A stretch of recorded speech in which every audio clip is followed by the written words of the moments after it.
Yes, sir.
Important too.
Good afternoon, everyone. Are you able to hear me? Hi, Dr. Purvi, your voice is breaking.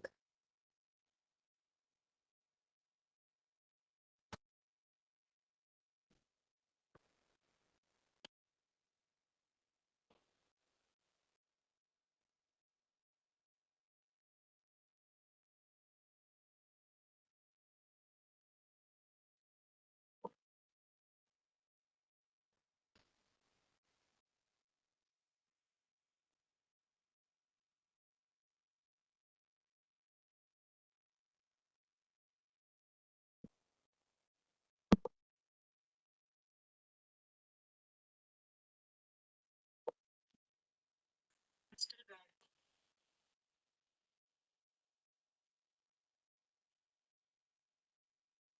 bad. Can you try speaking once again? Are you able to hear me now? The voice is very faint. Now, I change the setting now. Is it better? Yes, it's better now, but it's still breaking. Uh,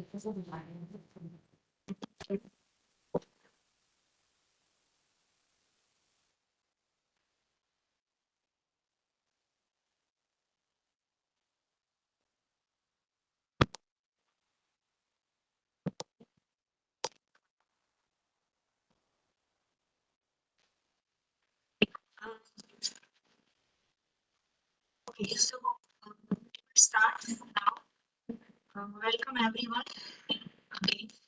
Good afternoon to the webinar by National Program on Climate Change and Global Health. This is the second day of the webinar, and we are covering a similar topic that we covered yesterday. Strengthening health sector response to extreme heat is a key area of work under our program. This month, we have organized a second group of sessions for healthcare professionals, which is today and yesterday, with specific focus on clinical management of heat-related illnesses. Dr. Purvi, your voice is not clear.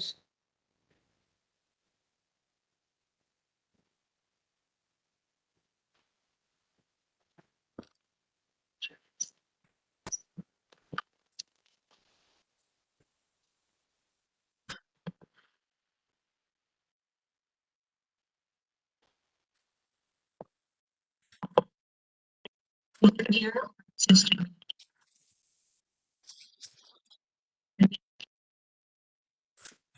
It's still breaking. Maybe you can try without the earphones.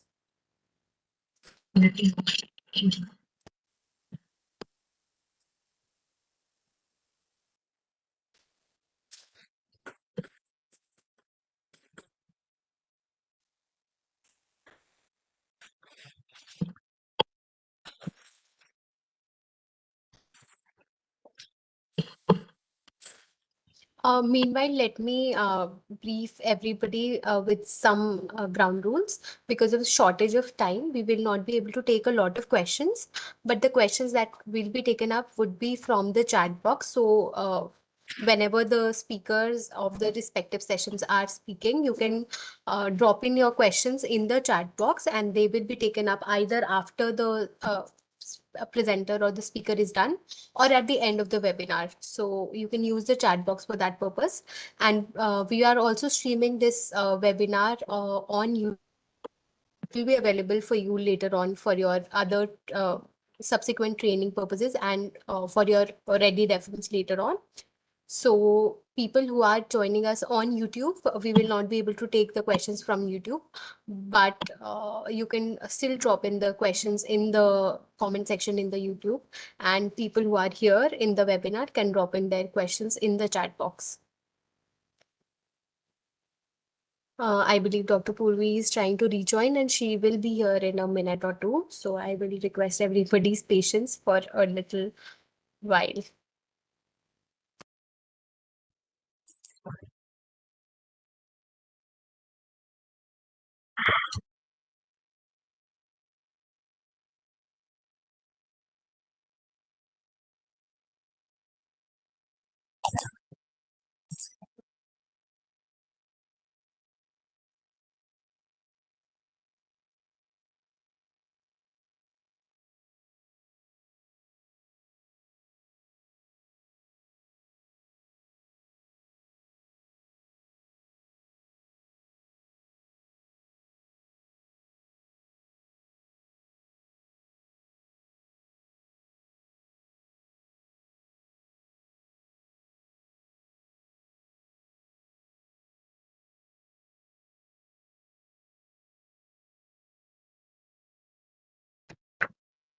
Yes, I try to reconnect.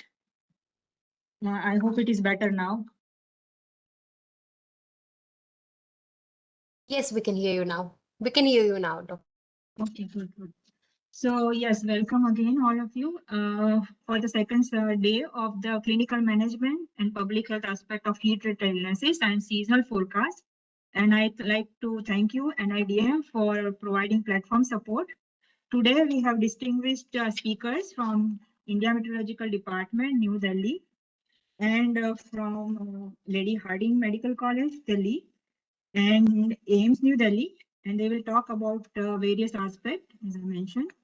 And as you know, the season is upon us, and it is the right time that we go over a refresher training of clinical management.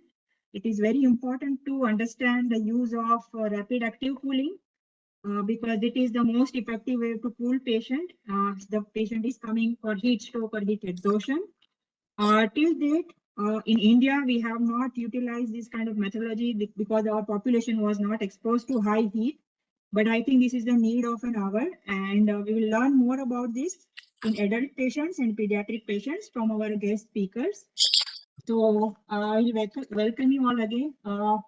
Okay, some guidelines and documents that will be mentioned during the presentation that I will share in the chat box and are also available on NCDC's website. So you can readily use those materials for further training. And this recording of this session can also be used for further training for medical officers and other health professionals. So first of all, I would like to invite our next speaker on stage, and it is Dr. Naresh Kumar.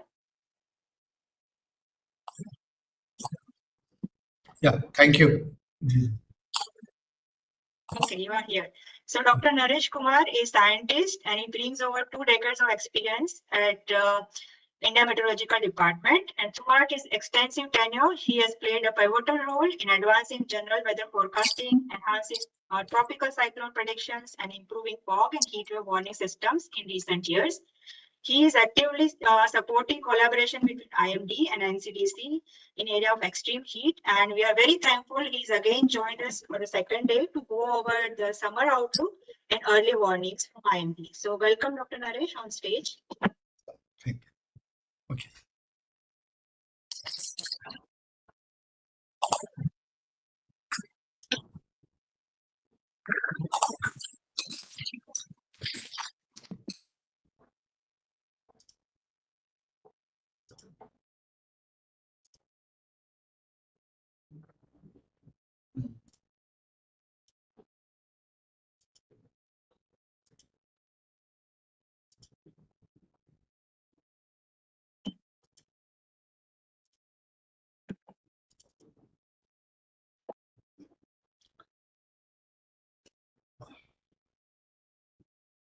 Namaskar.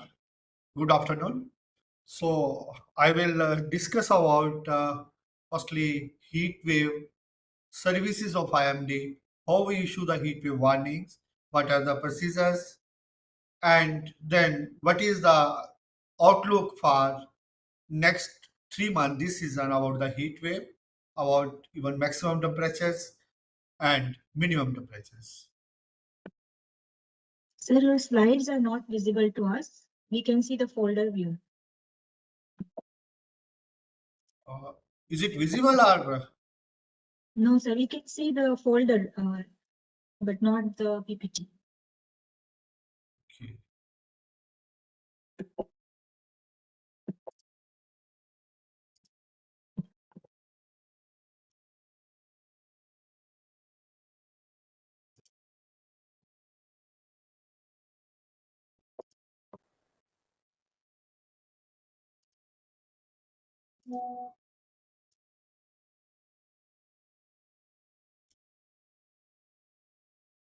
Is it visible now?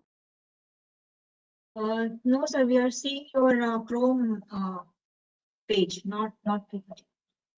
I don't know what is the problem.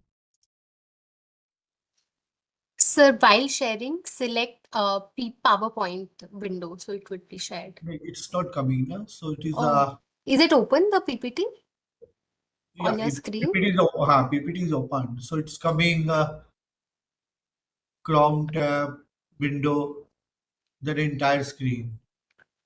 Oh, So entire we screen is not sharing, and so it's not sharing anything now. It's connecting. What is the problem?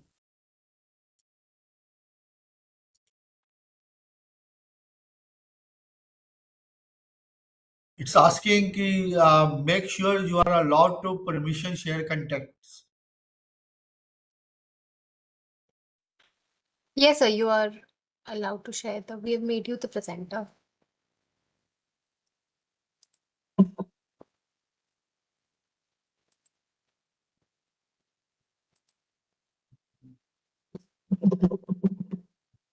So try once again. Yeah, I am trying it. Still, it is connecting only showing. Still, if you want, I can do it if you share.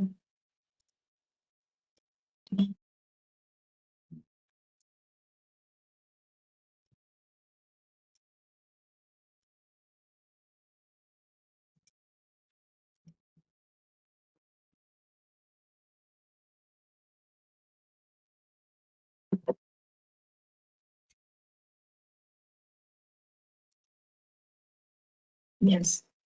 Is it Now we visible can now? see the. Yes, we can see your PPT. Okay. So this is about definition of heat wave and warm night that we used in IMD. So basically, we use different thresholds for plains, for the hilly regions, and for the coastal regions. For plains, we consider if it is maximum temperature should be at least 40 degrees Celsius, then we will see the criteria. Then we will say it is a heat wave when the departure is more than 4.5 degrees Celsius. And we will say it's a severe heat wave when the departures are more than 6.5 degrees Celsius or 6.5 degrees Celsius. So basically, just I want to brief you what mean are normals. Normals means suppose uh, if you consider past 30-year data about today temperatures, and if the mean temperatures of past 30 years is suppose 35 degrees Celsius and the actual temperature reported is 40 degrees Celsius, then we will say the departure from the normal is plus 5 degrees Celsius. This is the criteria.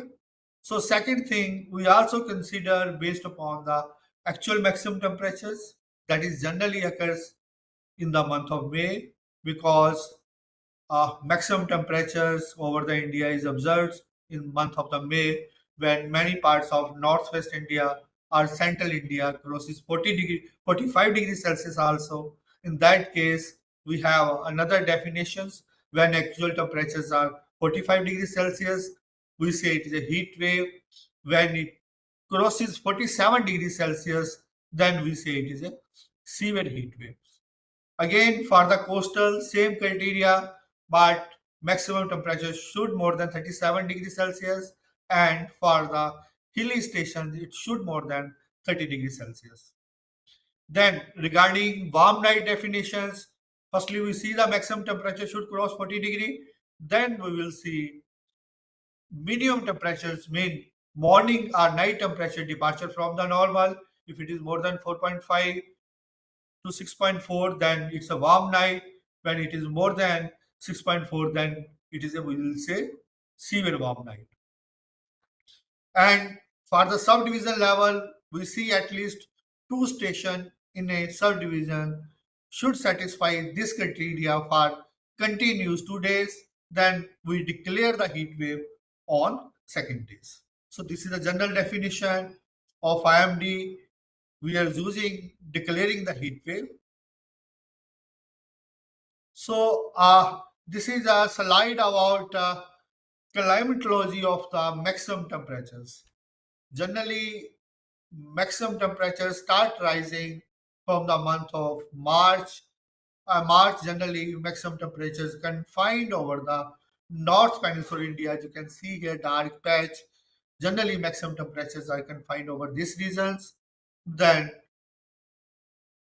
that is over Gujarat, then Odisha, so Chhattisgarh, where we can see the temperatures in average between 36 to 40 degree. And in month of April, it further shift northward and maximum temperatures more than 40 degree in general observed over central and north peninsular India. And in the month of May, most part of the country experiences more than 40-degree temperatures. So majorly, mostly we experience even temperature more than 45 degrees Celsius over Rajasthan, sometime over southern part of Uttar Pradesh, then Vidarbha region of the Maharashtra. So this is general climatology of the maximum temperatures. So this is about climatology of the heat wave days starting from March to June. Again, if you see the average heat wave days, it is majorly over northwest, central, and adjoining North Peninsular India. Here, the maximum number of heat wave days are observed over Rajasthan, Punjab, Haryana, South UP, then Vidarbha regions, then Andhra Pradesh, then Odisha, and Bihar regions.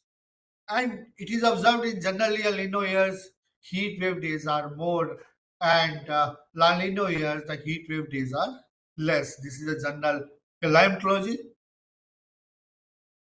So now this is about heat wave days during past 2 years, 2023 and 2024.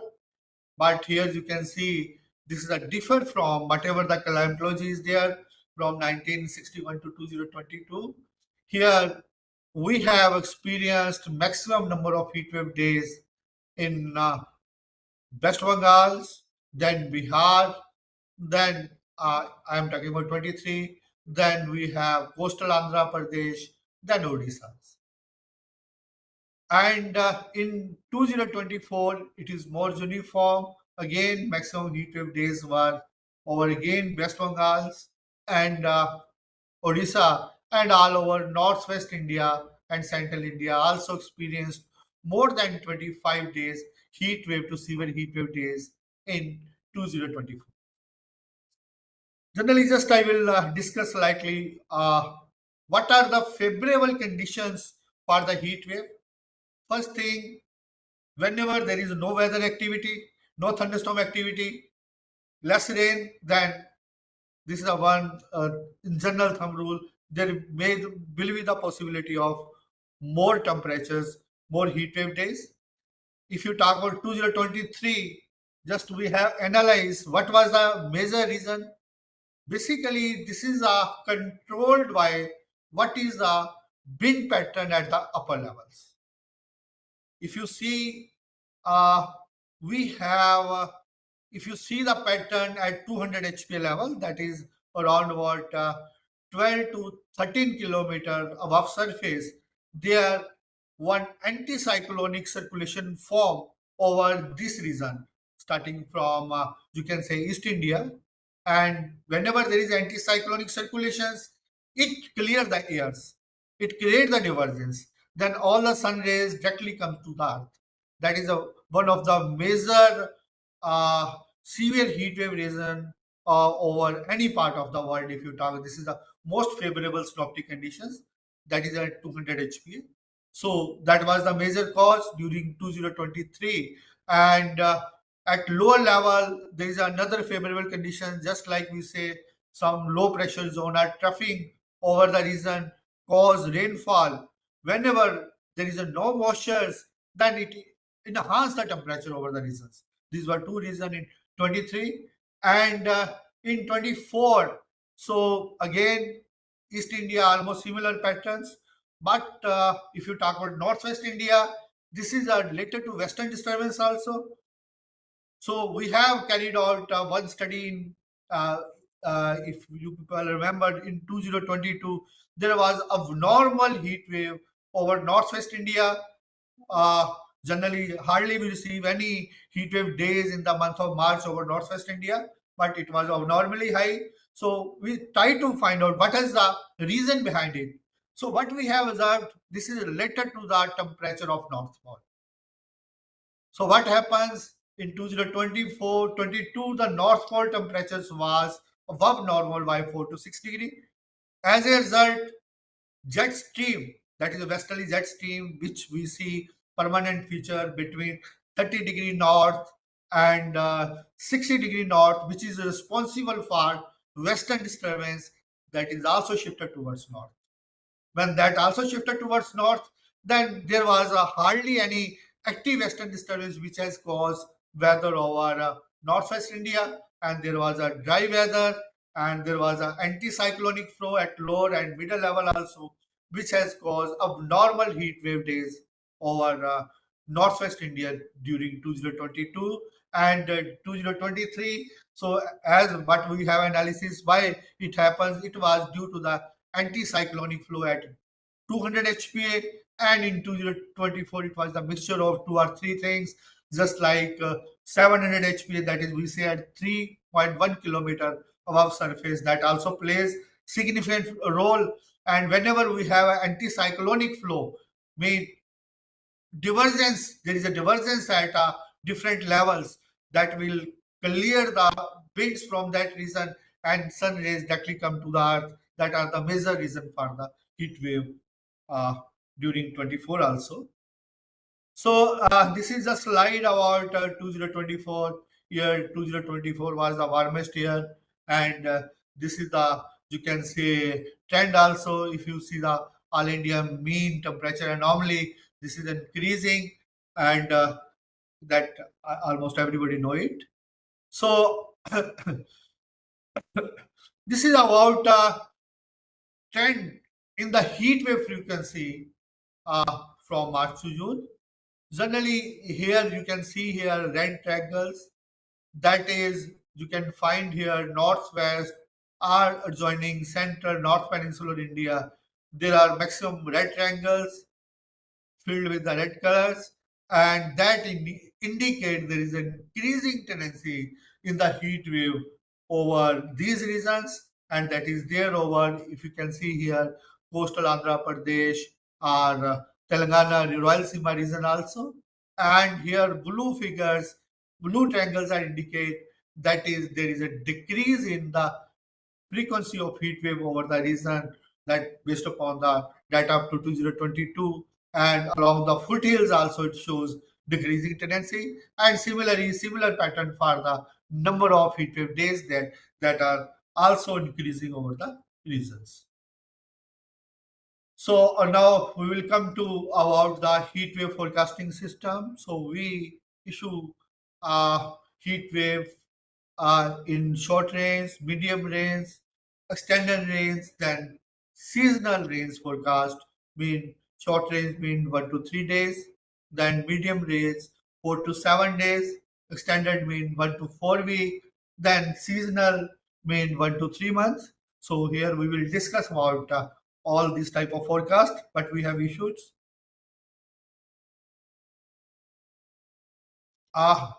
So this is the heat wave forecasting products. Generally, that is true. We consider heat wave definition based upon maximum temperatures.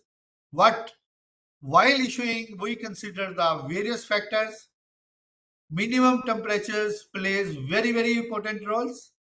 Whenever maximum temperatures are high and minimum temperatures are also high, it has a more impact on the human health, or overall it has a high effect.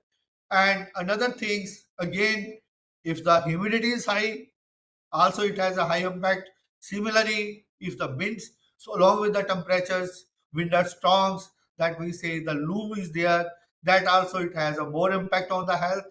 So we have a different criteria. So we consider heat wave warning, considering various that is uh, being based upon the absolute maximum temperatures, their departures. Then we see the percentile status like 90, 95, 98% percentiles.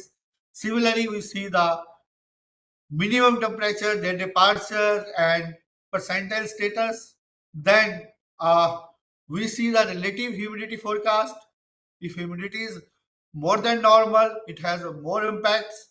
Then we see the wind speed forecast also. Then we see the persistence of all above. If there is a continuous heat wave days for 4 and 5 days, then we increase our warning impact one step higher.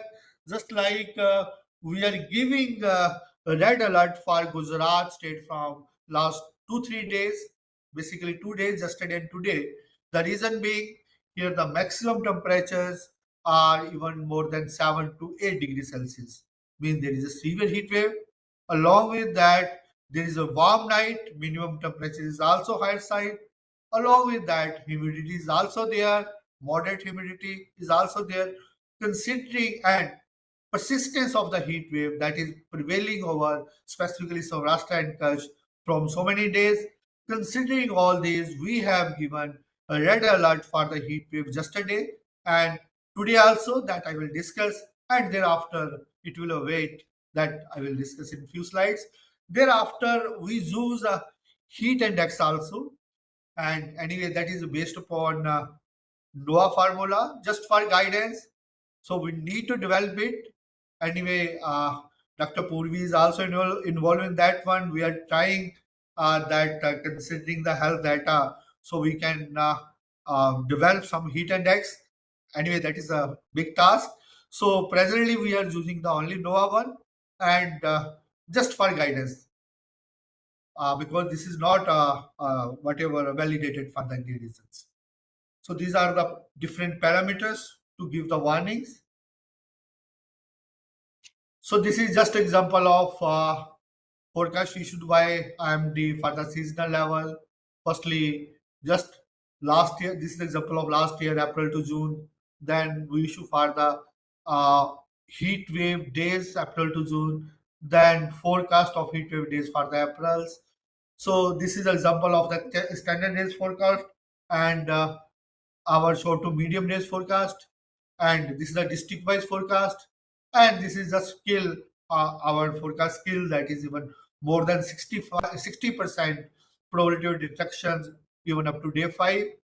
So now this is we come to the actual presentation. What is our probability forecast for the maximum temperatures for this season from March to May? Here you can see here maximum, you can see the red color. So there is a probability of above normal temperatures over most part of the country. Specifically, you can see here northwest, central, north peninsular India. Except south peninsular India, we can see here green color. There we are expecting temperature maybe the near normals. And if you see the heat wave days that I have not put the figures, we are also expecting there may be the above normal number of heat wave days over the most part of the country except Northeast India, extreme North India, and southwestern and southern part of peninsular India. So this is about minimum temperatures. Again, we are expecting above normal minimum temperatures are likely over most part of the country except isolated pockets of South Peninsular India, extreme South Peninsular India, and where we are expecting normals. So mean this season we are expecting maximum temperatures also above normals, minimum also above normals. So there is a slightly possibility of high threat this season also.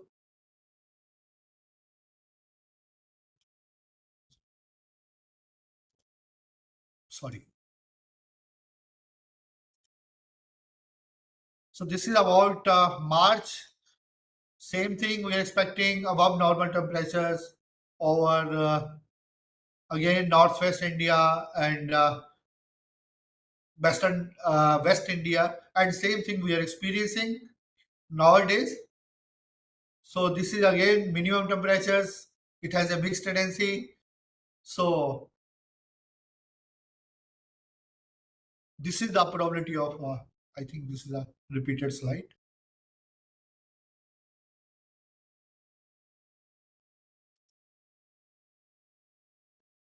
Now, this is about our, every Thursday we issue the 4-week forecast about the temperatures. Here you can see here that tomorrow we will issue. So this is about next 4 weeks. Here, week 1, we have experienced more temperatures. You can see here above normal temperatures over Gujarat, then Rajasthan, then Konkan Goa regions, and then we are expecting Odisha, or same thing we are experiencing now. So we have given heat wave warning and observing heat wave over Gujarat and South Rajasthan. Similarly, we have experienced heat wave over Konkan region also.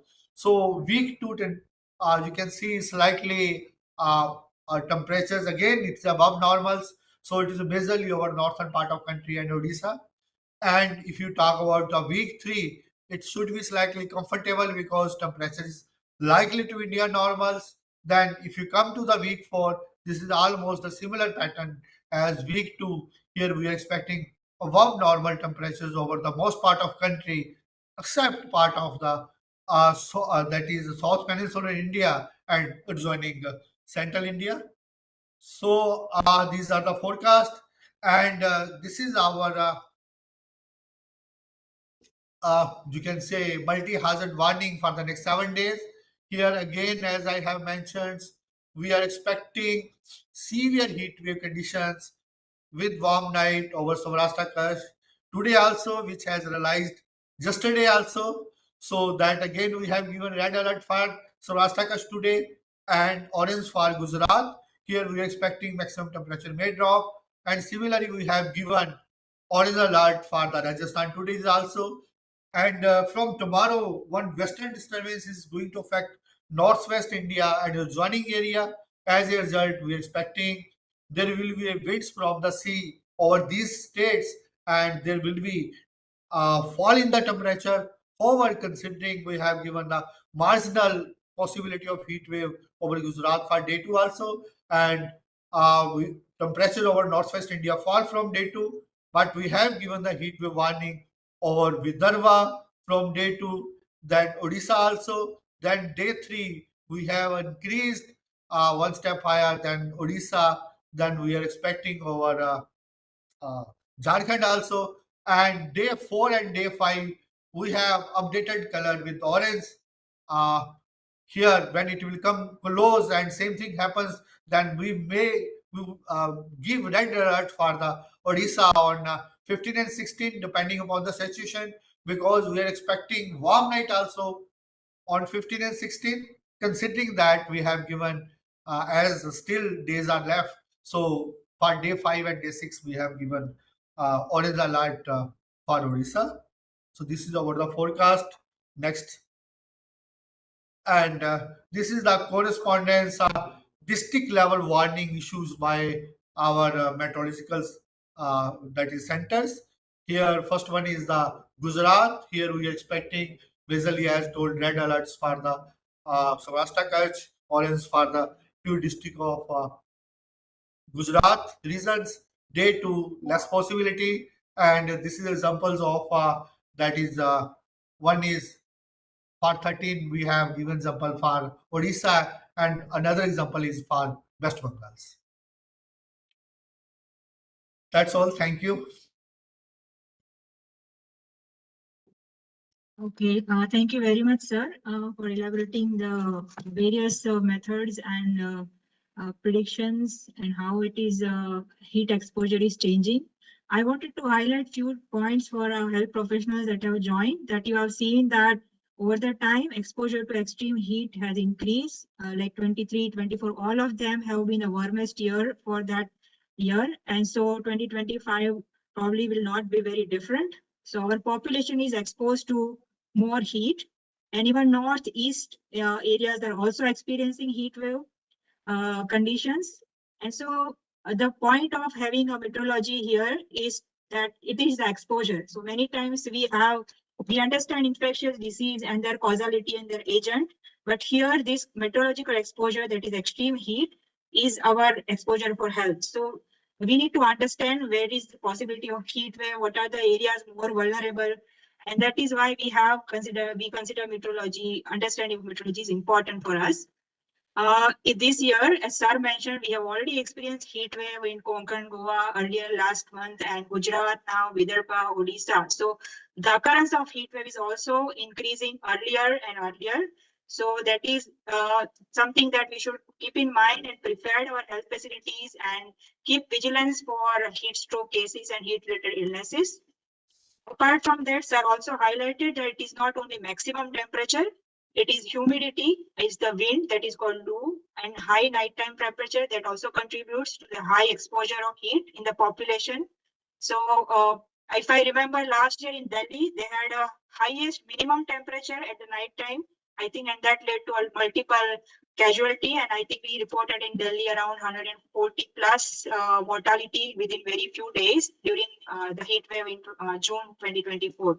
So the purpose is to have understanding of these aspects and be ready to prepare our health facility accordingly. So thank you very much, sir. Let me see if there are any questions here. So I also wanted to mention that I think IMD's warnings are available on Twitter and also in their website. So we are also distributing it in our WhatsApp group, but you can also check out IMD's website and the Twitter for most up-to-date warnings and disseminate to the health facility. That is most important, that they know what is happening in that area and medical officers are aware. Yes, so I wanted to mention that. Are there any questions? Yeah, one is how many IMD weather testing center? It is more than 12. Considering automatic weather stations, the major observatories are 4. And second thing, what about the southern part of India? Again, we can experience heat waves generally the uh, north peninsular India. Extreme south, we are expecting less heat wave, specifically if you talk about the Tamil Nadu or Kerala. But we can experience in north interior Karnataka and Konkan. Already we are experiencing even end of February also. So that we will experience. Okay, thank you very much, sir. Thank you. I have another meeting. So Sure, sir. Thank you very much. thank you. We'll move on to our next presenter. It is Professor Dr. Sanjay Kumar. He is the HOD of Emergency Medicine in Lady Harding Medical College. Following his specialization in medicine in 2005, he has worked in Loknayak Hospital, NPCCHH Vidyachal, before joining Lady Harding Medical College, and he has more than 25 national and international publications and has contributed to 3 book chapters, including API textbook. He has also contributed to development of guidelines on emergency cooling in severe HRI with us, which was released last year. So I will request Dr. Sanjay Kumar to come on and talk about clinical management of HRI in adult patients. Please, sir. Thank you, Dr. Purvi. Is my slide visible? Yes, sir, you are visible in now. Is my slide visible? Yes, visible. Right. Right. Dr. Naresh has wonderfully forecasted the weather, and it doesn't seem so doesn't seem so cool. In fact, it is quite warm. And let's look at I'll be looking at the magnitude of the problem. I'll be discussing what are the heat-related illnesses and how you can recognize them, how you can manage them. And what are the equipments that you need to set up a heat stroke unit in your setup. Now, a lot has already been covered by Dr. Naresh Kumar about the number of heat waves and other things in the whole of the country. But in Delhi itself, there was starting in June 2014, there were 5 days of heat waves, and in these 5 days, 130 people died on the street. So mainly these people who are in the street, they are more vulnerable, or those who are exposed. And in 2015, there was a deadly heat wave which has killed more than 2,300 people throughout the country, and maximum people died in the southern region of Telangana and Andhra Pradesh. And there is a rising level of heat-related deaths. And if you look at right from 92, it was initially around 600, 500, 600. There were some peaks, like in 1995, there was a peak. And then again in 2015, there's a peak. But if you look at the whole graph as such, it is a steady increase in this. You can see that in 67, it was less than 500. But now it is touching the 1,000, and with more than 1,000 cases. So these are the level of heat-related deaths. And not too long back, in 22, there was a number of heat waves. The total number of heat wave days was more than 200. So that was the in summer 24, coming last year only. It was a forecast. We just saw this image, and we saw that there was a warning that most of the most of the country will experience above normal temperature in both during the maximum temperature as well as minimum temperature, right from March to May 2024. And that is why that is where we set up. Every station was asked to set up. Every hospital was asked to set up the heat stroke unit. And in that same year, in June, a lot of deaths were reported, and the cases kept pouring in the tune of 42,000 till June, and which rose to about more than 50,000. And they were within 24 hours, there were some lot of death reports were there. And overall, if you see, it was the deaths were underreported, around 374, and but the cases were more than 50,000, as we said. Now, if you see that even in as delay as October, there were some heat-related deaths. This is a scene from the Mariana Beach, where in the southern part, Mariana Beach, where more than 15 lakh people have accumulated to see the Air India, show. And during this, 5 people died because of heat stroke, and a dozen were hospitalized. So that happens. So now we are seeing that why is this happening? Because India is very, very, very close to the equator, especially the southern part lies in the torrid or tropical region, and the subtropical region. That is where the Tropic of Cancer runs right in the middle. So this is one of the reasons. And of course, there was northern westerly disturbances, the wind and other things which carry the this thing.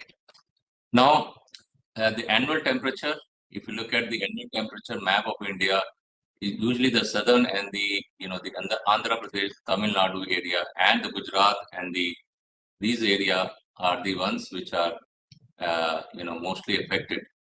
The heat wave definition has already been, the heat wave is already this was already discussed by Dr. Naresh Gupta. What is the definition of heat wave? It depends upon the actual temperature. It could be more than 45 degrees centigrade, or severe would be more than 47 degree centigrade, more than or equal to 47, at least 2 stations on 2 consecutive days. So this is the actual definition based on the actual maximum temperature. Is there a correlation between the number of heat wave days and the number of heat related deaths? Yes, there is a correlation, and if you can see, it exactly matches the number of heat wave days and the number of deaths related to heat. They exactly match. So there's a positive, it's like a cause and effect relationship. And why is this happening? Not only in Delhi, but most of the other metro cities, there is a something called as concretization. A lot of green cover is being converted into concrete and bitumen, layering of roads and everything. So that really heats up and radiates the the heat. Now let's coming to the how the body gains and dissipates heat. Well, gaining is by the direct radiation or indirect radiation, and then by convection also, or by conduction. And the loss of heat is mainly by evaporation. So if this evaporation is the most common way of losing, and then there is some radiation of heat back into the atmosphere, and the wind also carries that is a convection and conduction. When you touch a colder object, heat is passed on. So these are the 4 ways by which you gain heat or lose heat. So how we regulate? So actually, as the blood, there is a preoptic nucleus in the hypothalamus, which regulates the body temperature to a very narrow range of 1 degree centigrade. So it's a body temperature rises. What happens? The blood vessels which are bathing, they carry the blood which is increase in temperature. So they detect this temperature and they dilate all the blood vessels and they stimulate the sweat glands. So a lot of sweating, and so that leads to evaporation, and the heat is lost to the environment and restoring the normal body temperature. There is a concept of what is a wet bulb globe temperature. Basically, it is nothing but measurement of the dry temperature plus the wet temperature. That depends on the the humidity, and the other thing, and the globe temperature, that depends upon the radiation. The solar radiation, it takes into the consideration the solar radiation, and this calculates all these 3 will calculate the wet bulb globe temperature, or it basically tells in this condition how much hot you feel, or so that is what is heat index. Heat index is how hot it feels depending upon the humidity. As you increase the humidity to beyond 70 degrees, the evaporation progressively decreases. So as you increase the humidity beyond 70 degrees, the evaporation decreases, and you're likely to become. So even in the coastal regions where you have these, the more of humidity is there. So that is where we, so if let's look at the 32 degrees centigrade here. It actually feels like 105 degrees Fahrenheit. From 90 degrees at 70 degrees, 70% humidity, it actually feels like 105. So as you increase it, if you go up on this side, even with 37 degrees centigrade, it feels like even at 40 degrees of 40% of humidity, it feels like 105. So humidity takes into consideration. Now coming to the illnesses. What are the illnesses which are associated with the heat related? And it is a spectrum. It is a spectrum from mild cases to moderate cases, and finally leading to the heat stroke. Why is it called heat stroke? Because the mortality is like a stroke, cardiovascular stroke. So the mortality is very high, to the tune of 50 to 80% mortality. Let's look at what are the risk factors. There are intrinsic factors depending upon the patient, whether he is obese. So obese, they are more likely to develop. They are on medications. They may be dehydrated already. They may be having some existing medical conditions like respiratory, hematological, cardiovascular, or they may be consuming alcohol. The age may be younger or older, and they may, so all these factors, they may have some recent illness, or they are poorly acclimatized.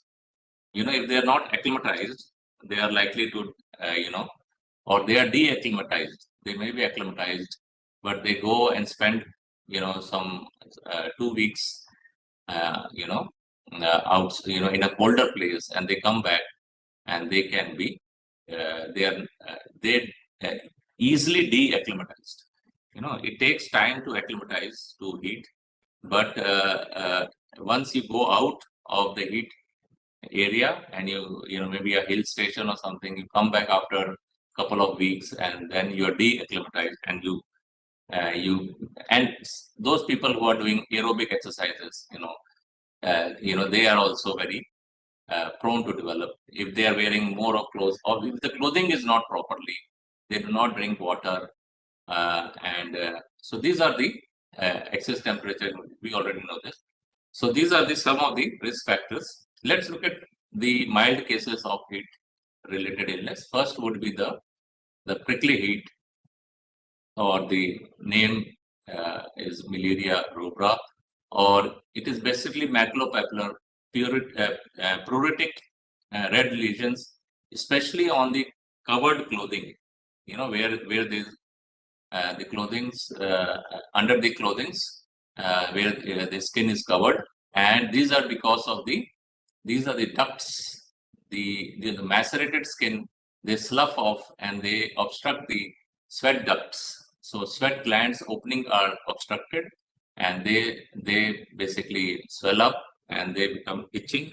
So what you need to do is give, you may give chlorhexidine lotions, you can give some powders, salicylic acid powders are there available. So it is, this is the most common. Other is the heat cramps. Usually it occurs, in athletes who are running, and they deplete sodium. They lose a lot of sodium in their sweat, and they are taking, let's say they are not replenishing with sodium or salt. They take a lot of water, and so there is a hyponatremia, and this hyponatremia, it actually irritates, or it causes hypersensitivity of the neuromuscular junctions. So the hypersensitivity of the neuromuscular junctions causes it to undergo, sustained contraction, painful contractions known as heat cramps. What you need to do is just take him out of the heat, take him to the cooler area, stretch the limb passively, give some salts and water to drink, and that should be the treatment. Another is heat-induced hyperventilation, tetany. Now this is because of there is induction of the there is a hypoxemia, there is hypercapnia. These patients also develop damage to the muscles. Sometimes the calcium level, and there is a metabolic respiratory alkalosis, and all this leads to this heat-induced hyperventilation, tetany, increase in the rate of breathing. So all this leads to this type of, and nothing needs to be done here, not much.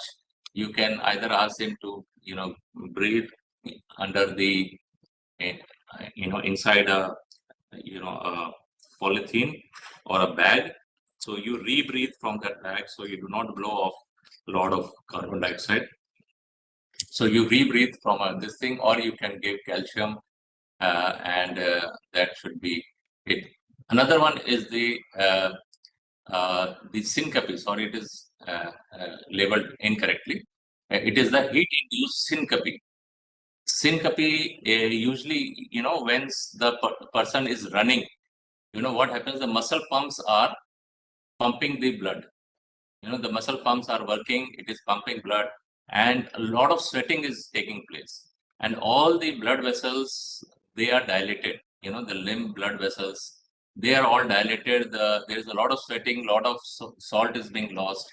But the moment you stop running, all the dilated blood vessels, the blood is pulled into the dilated blood vessel into your limbs, into your legs, because the vessels are all dilated, so all blood which is, decreased in, the amount of blood is decreased because of a lot of sweating, and that all blood goes to the legs because of vasodilatation and decreases in the brain. The blood flow to the brain is decreased, and you develop syncope. So this usually occurs in athletes who are running, or even if those who are standing for long, they can develop this. So you take them off, lie them flat, raise the legs, and the moment they lie down, they regain their consciousness, and you give them something to drink, ORS and salt and water drink, and take them out of the sun, and that should be. So this is now coming to the more serious conditions of heat exhaustion, and the other finally is the most deadly is the heat stroke. So the heat exhaustion is when the temperature is up to 104, and heat stroke is when it is more than about 105, 106.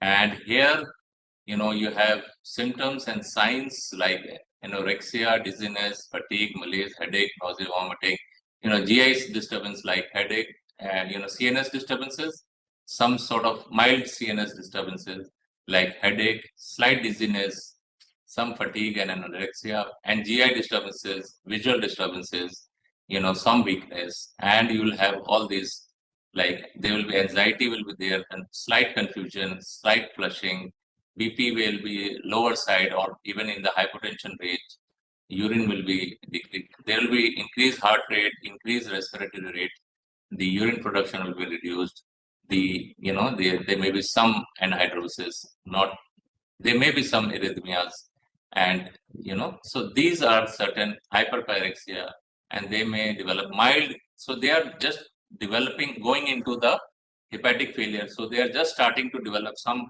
rise in the liver enzymes, bilirubin, and some coagulation defect might also be there.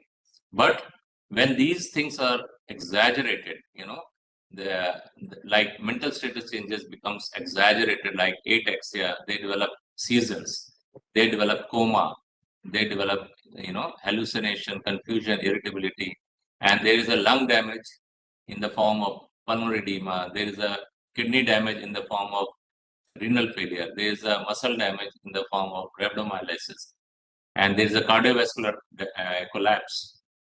So all this, and DIC, all these will, so same as above, plus these, multi-organ failure, these constitute what is called as heat stroke, and the mortality is very high to the tune of 50 to 80%, So what you need to do, this is basically a severe thermoregulatory dysfunction. So what is happening here? In the heat exhaustion, there is a mild thermoregulatory dysfunction, but here it is a severe, means your sweating is stopped, you cannot lose your heat, and that leads to progressive rise in the heat, and the heat will damage, the heat will itself will damage the cells, and once the cells are damaged, it releases a lot of endotoxins, and that causes a systemic inflammatory, systemic inflammatory response syndrome, and that leads to a lot of apoptosis and multi-organ failure. So this is a very serious. You need to admit these patients, remove them out of the heat wherever they are. You need to manage the airway, breathing, circulation. You need to immerse them. There is no role of evaporative cooling in heat stroke as far as heat stroke is concerned. So you need to immerse them in ice water or any water that is there. It may not be ice water. We need to just immerse them below the neck, and you need to give them hydration, and hospital admission is very much, ICU admission is in fact. So what are the tests which will, so you need to go for ABG because there will be decreased oxygen, there may be hypercapnia, there may be acidosis, there may be alkalosis. They usually develop hypoglycemia, so you need to have glucometer with you in your ambulances. Electrolyte measurement you need to have, because sodium is lost in sweats, so there may be hyponatremia, there may be hypernatremia when fluid is only lost and you replace with only sodium, and there may be potassium disturbances, calcium disturbances.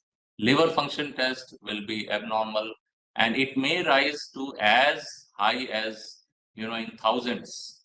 The AST, ALT may rise to thousands in the early phase. So it looks like, sort of a hepatitis, or, the fulminant hepatic failure sort of thing.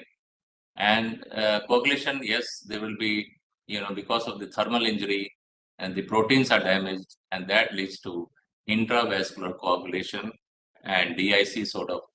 And you need to, of course, do blood testing, kidney function testing, CSF to rule out CNS infection, muscle testing.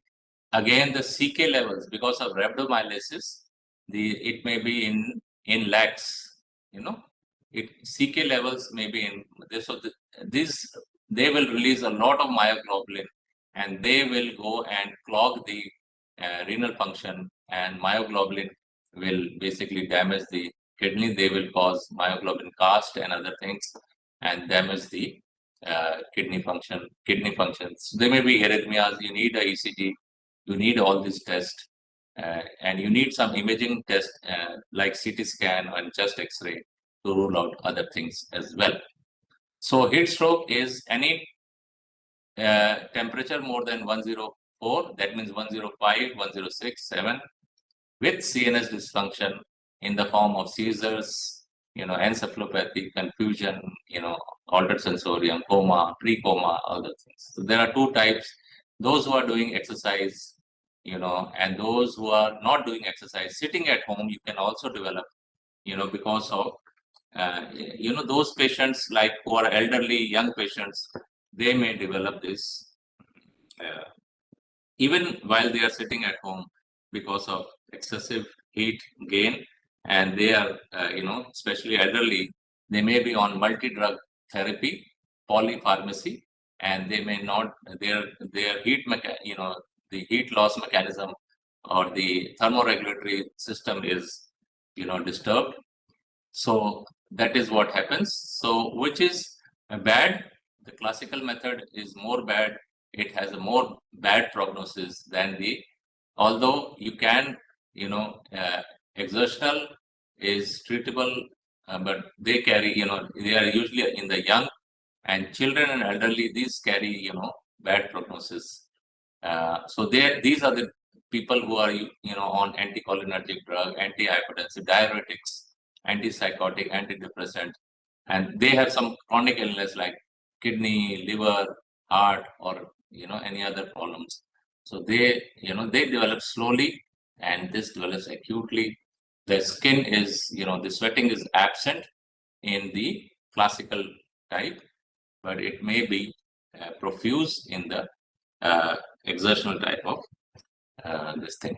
So this is AKI really, although we develop AKI rhabdomyolysis and DIC, still the exertional type has a good prognosis. So hypoglycemia also develops in this. So what are the differential diagnosis? You need to rule out all sorts of infection which can cause altered sensorium and fever. You need to rule out thyroid problem. You need to rule out some injury. You need to do injury, like pontine hemorrhage can cause hyperpyrexia. So you need to rule out some this thing. Neuroleptic malignant syndrome. Again, if a person is on neuroleptics, that means antipsychotics, that can also lead to malignant hyperthermia sort of thing. And you need to rule out some pheoprostatoma. And certain, poisoning has to be ruled out, or some drug injection you need to. So you need to have this rectal thermometer in your ambulance. You need to have it in your heat stroke unit. You need to have, this is a probe which goes into your monitor. So this can be, it can be used as an esophageal probe, which can also measure the temperature, or you can use a rectal, because these patients, so what is the first aid is rapid cooling, and it has to be immersion. Don't, in heat stroke, it is always immersion. There is no role of, you cannot, I wouldn't say there's no role, but it is not effective.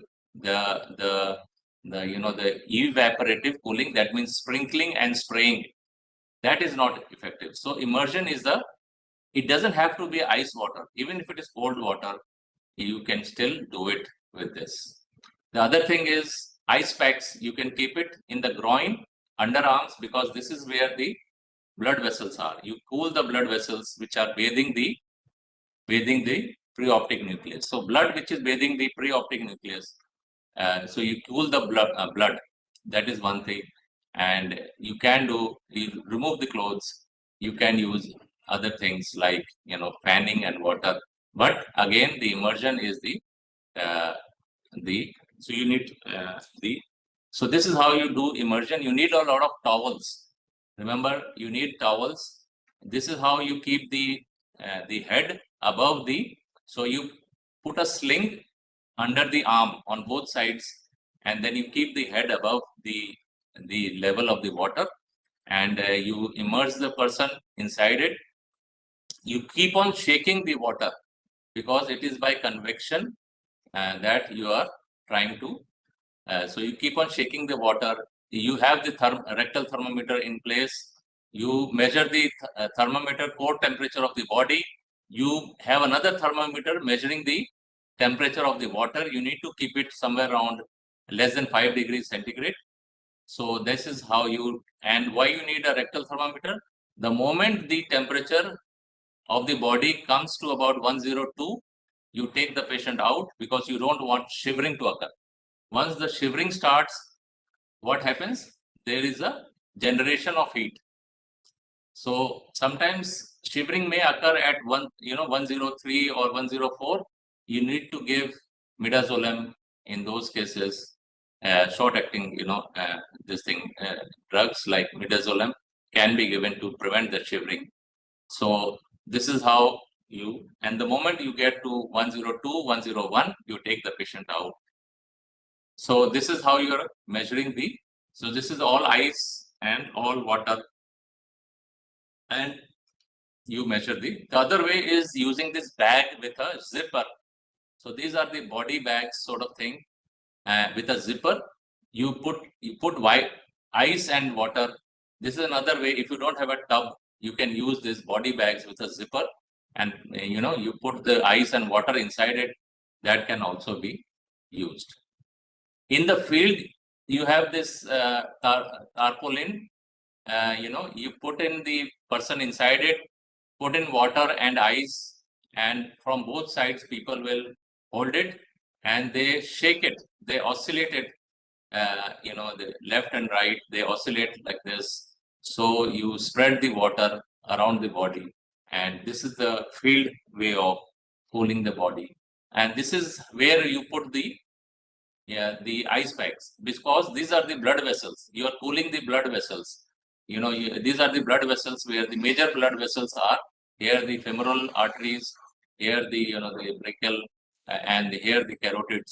So you are cooling the blood which is going to the preoptic nucleus in the hypothalamus. So that is your purpose of putting this. So ultimately, you need to give fluids. A lot of fluids needs to be given.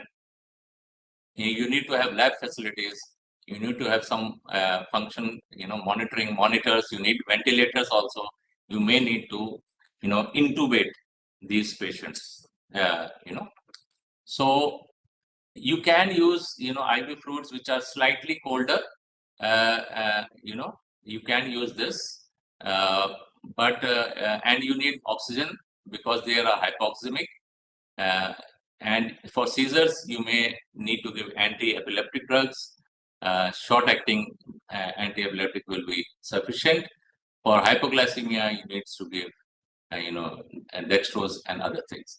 You need to support with, circulatory failure. You can give dobutamine, just to raise. But first, you need to, give the fluids. You need to give a lot of fluids. And for hypoxemia, you can give oxygen. And for SIRS here, for fever, I'll tell you that paracetamol does not work because paracetamol is antipyretic, and here there is no pyrogen. Here the preoptic nucleus is disturbed, so there is no role of antipyretics because there are the preoptic nucleus is not working. So coagulation system, DIC, you need to give, blood products if the PTT, APTT, and the person is bleeding from somewhere. For muscles, rhabdomyolysis, you need to look out for the potassium. You need to look out the kidney failure, and you may need to support the kidneys. Yeah. So these are the. So what are the carry-home message? So one is the cool water immersion is the most important. You need to have some sort of tub, some sort of where you can immerse the person in your hospital. You need to have this. You need to have rectal esophageal thermometer.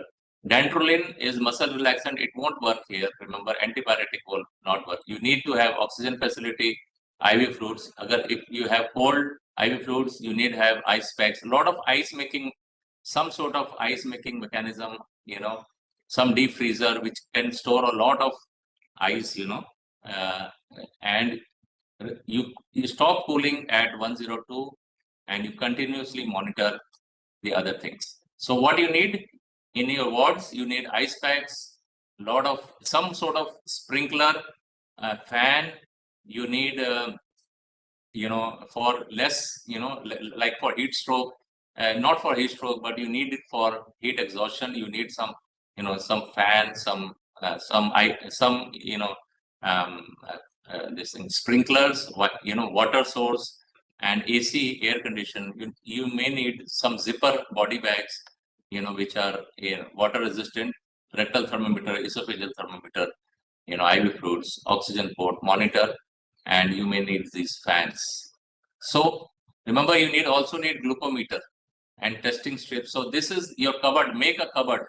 Always make a heat stroke cupboard and keep laryngoscope ready, endotracheal tubes ready, Foley's, RT, Eurobags, everything, IV cannulas, IV sets, all these body bags, sprinkler hoses, rectal, all these drugs like lorazepam, for seizures and other thing, midazolam, and all these phenytoin may be given, dopamine, usually dobutamine you can give for the shock, diazepam again for this thing, for seizures, sulfadiazine ointment, calamine lotion for, and chlorhexidine liquid. These are for the prickly heat. Towels, again, you need to put it, towels, cooling, you need at least 20 towels, ECG electrodes. So, and you need a tubs, a lot of tubs. Deep freezer is also required. And so all these things are required. So thank you for listening. And if you have any questions, I'll be happy to answer.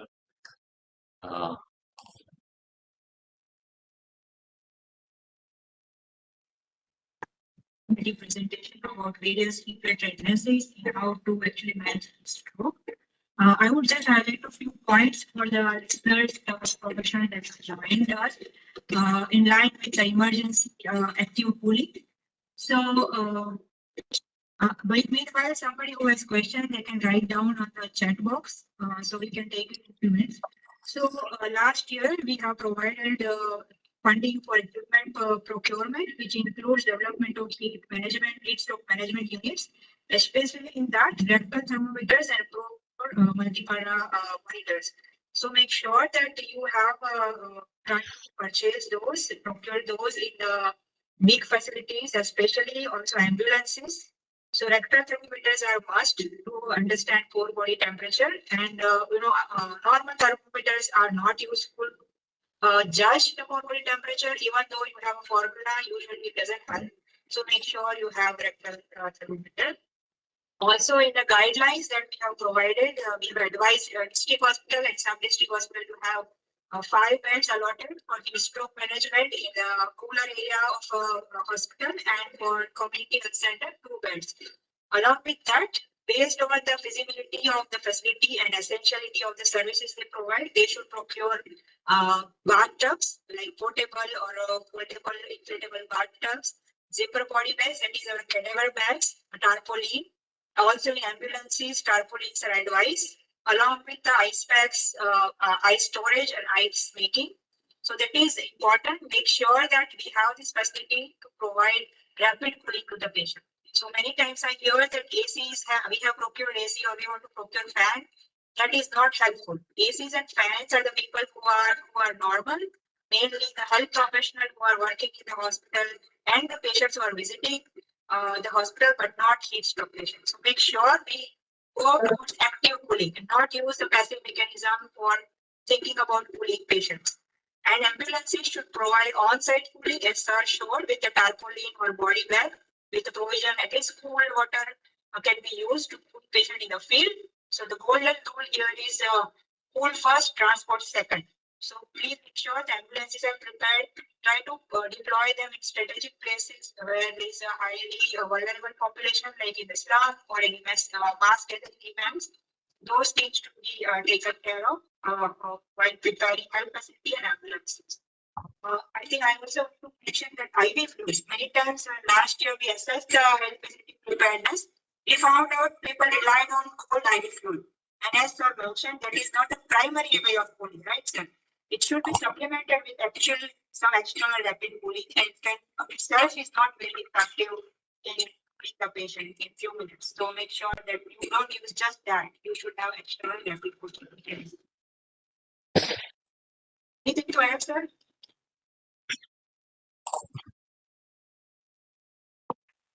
Okay, so is there any question? Yes, there is some question here that can cold treatment cause hypothermia or other complication to the.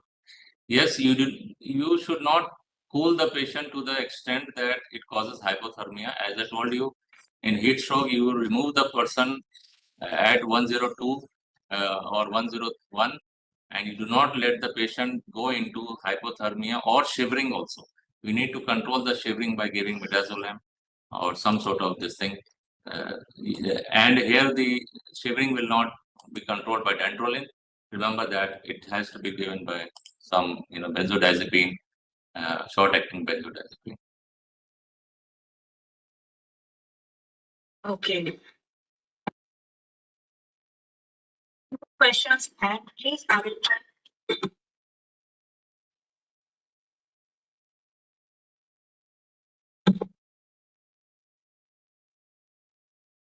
Quickly tell the question, Dr. Vin and teacher Nagarkar.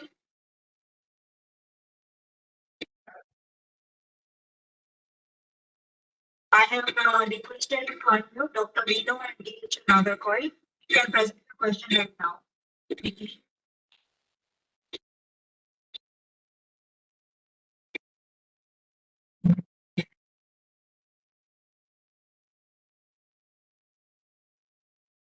The guidelines that refer to, we have put in the chat and also in the content. So we kindly access those through the drive. There are presentations that can be used further for further training.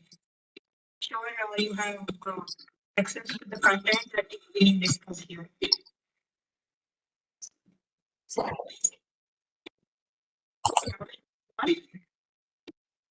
Speaker.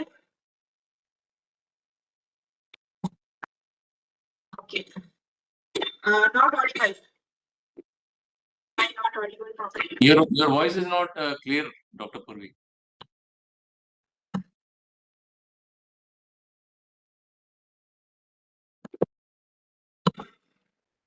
Okay. I'm trying to change different settings. Okay.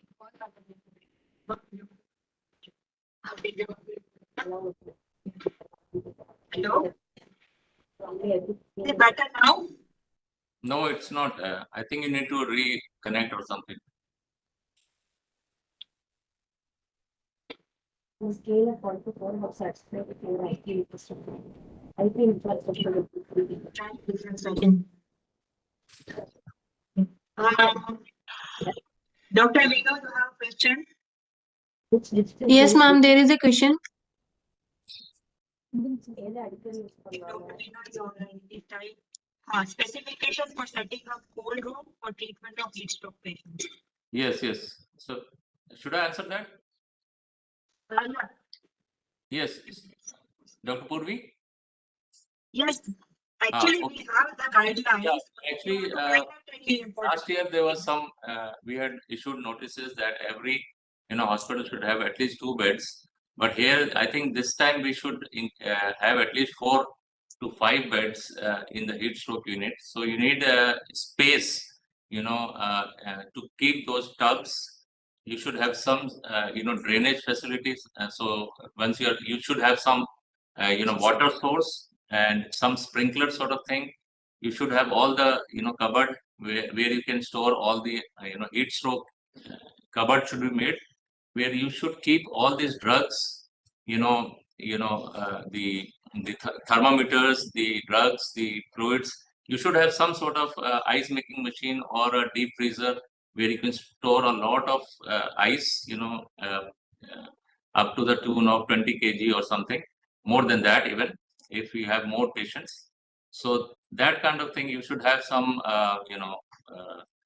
the monitors to monitor these. You should have lab facilities, CT scan, and lumbar puncture needle, and other things like ABG machine. So for that, all these things are required. For hypoglycemia, you need the glucometers, and for lab, the electrolytes management. And you may need some back if you develop some complications like acute renal failure. You may need some dialysis facility in some cases. So all this sort of setup is required. In case of unconscious patient, can we give cold immersion? Yes, that is where, see, heat stroke patient, we need to give cold immersion. You just need to ensure that the head is not, it is above the level of the water. So you need to make a sling sort of around the chest with a towel or some certain things, and you pull him. So you need more than one person. You need 2, 3, 4 persons to make sure that. And any water, best is less than 5 degree. 2 to 5 degree centigrade water is the best. But if you have any amount of water, even if it is normal temperature water, you immerse the person, because the water conductivity of the taking away the heat is 25 times more than the air.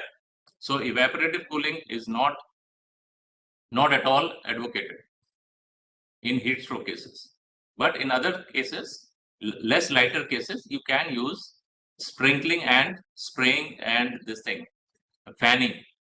So you should have all these facilities as well for lighter patients, not for the heat stroke patient. So you have all the various presentation, and so you will be ready with all the various types of presentation.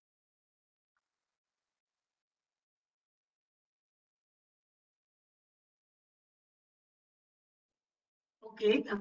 Thank you. Yes, Dr. Purvi, are you back?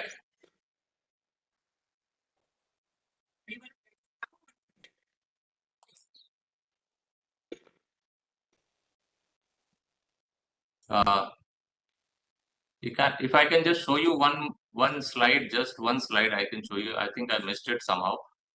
Just look at this slide. Okay, is it visible? Okay, is it okay? Yeah. So the rate of cooling is 0.15. You know, the rate of cooling is 0.15. That is the recommended rate of cooling. This is the line. Okay. So anything above this line is beneficial, you know, in heat stroke cases. So if we look at this, you know, immersion, hand and feet water immersion, cold water immersion at 14 degrees centigrade, ice water 5 degree, 20 degree, 8 degree, all these are immersion sort of cooling, you see. You know, even ice water immersion, you know, in half body, even half body immersion is good. You don't, you know, so cold water immersion. So all these are good. But if you look at way down here, you know, you can see that evaporative cooling are not advocated, you know, it's like this. If you're just doing air and water, you know, air and water, this is a evaporative cooling. So it is very less as compared to what is the requirement. So it doesn't help, you know, so it's very wide. So this doesn't help, you know. If you only use ice packs, that will not help. If you only use fans, that will not help. If you only, so these, you know, combination of these will also not help, right? So any sort of cold water immersion is helpful. Okay.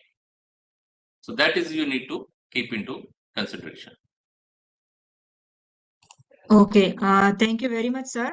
So I'm logging from my colleague's laptop now. So I have put, we have put guidelines that are available on this emergency cooling and logistics of setting up of heat stroke management unit on the chat box, and also there are links on the content, so people can go and refer it. And there is a link to Drive, Google Drive, where everything is there on heat and health, so you can get access to that and utilize the material. So, sir, thank you very much. We move on to our next speaker. We have Dr. Ankit Verma. He is an associate professor in AIIMS, New Delhi. And following his specialization in pediatrics, he has worked in PGIMR and RML Hospital. His area of interest are family-centered care and neonatal hemodynamics. And he has contributed in development in National Action Plan on heat-related illnesses and its pediatrics aspects. So I will welcome Dr. Ankit Verma to go over the aspects of clinical management in pediatrics. Thank you, ma'am. Let me just share my slides.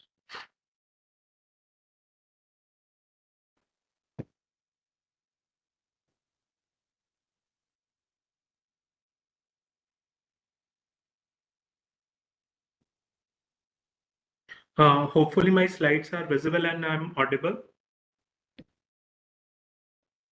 Yes, we can see the slides and hear you. Okay, thank you. Thank you for confirming it. So, good afternoon. My topic which I need to teach is the heat-related illness in the children. So, already so much has been covered, but there are certain particular aspects which needs to be there, specifically discussed in case of pediatric education. I think we have to log in again. Log in करके फिर नाम change करना होगा.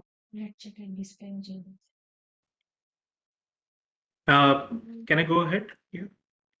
Or there are certain issues? No, sir, you are audible and visible. Please go ahead. Yeah. So this is the scope in which my presentation is based. So I shall be briefly discussing about various case scenarios, the introduction, risk factors, the various definition, differential diagnosis, clinical workflow, first aid instructions, sports activity guidelines, preparedness, and summary, specifically with that of the heat-related illness in children. So how does a patient with heat-related illness it presents? So I'm just sharing a brief case. It's a case of a 12-year-old boy who is playing basketball on a hot July day. He feels agitated and confused and was not responsive. The coach brings him to the emergency room. When we checked the vitals of the child, he had a temperature of 105.5 degree Fahrenheit. He was tachypneic, had tachycardia and hypotension. So that's sort of a common presentation we get in a child who is having an exertional heat stroke. Another case, a man who he discovers a 2-year-old infant in the backseat of a car in the month of August. The child is flush, fussy, and has vomitings. The baby is again brought to emergency department for further management.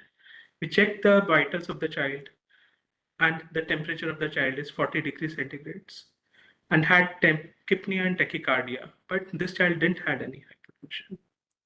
We'll come back what is the final diagnosis in these cases.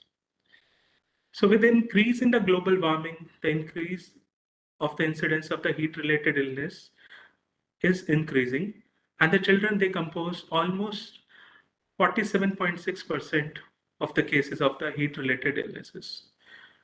It occurs specifically in the exercising adolescent and the children who are left unattended in the vehicles or excessively warm environment. So our aim is to counsel the caregivers in recognizing the danger signs related to heat exposure and preventing dehydration and heat-related illnesses. And when prevention fails, we need to promptly recognize and treat the heat-related illnesses. It becomes paramount. So why does the children, they are more predisposed for the heat-related illnesses? It happens because they do have a greater surface area. They produce more metabolic heat. The adults, and the temperature when sweating starts is higher.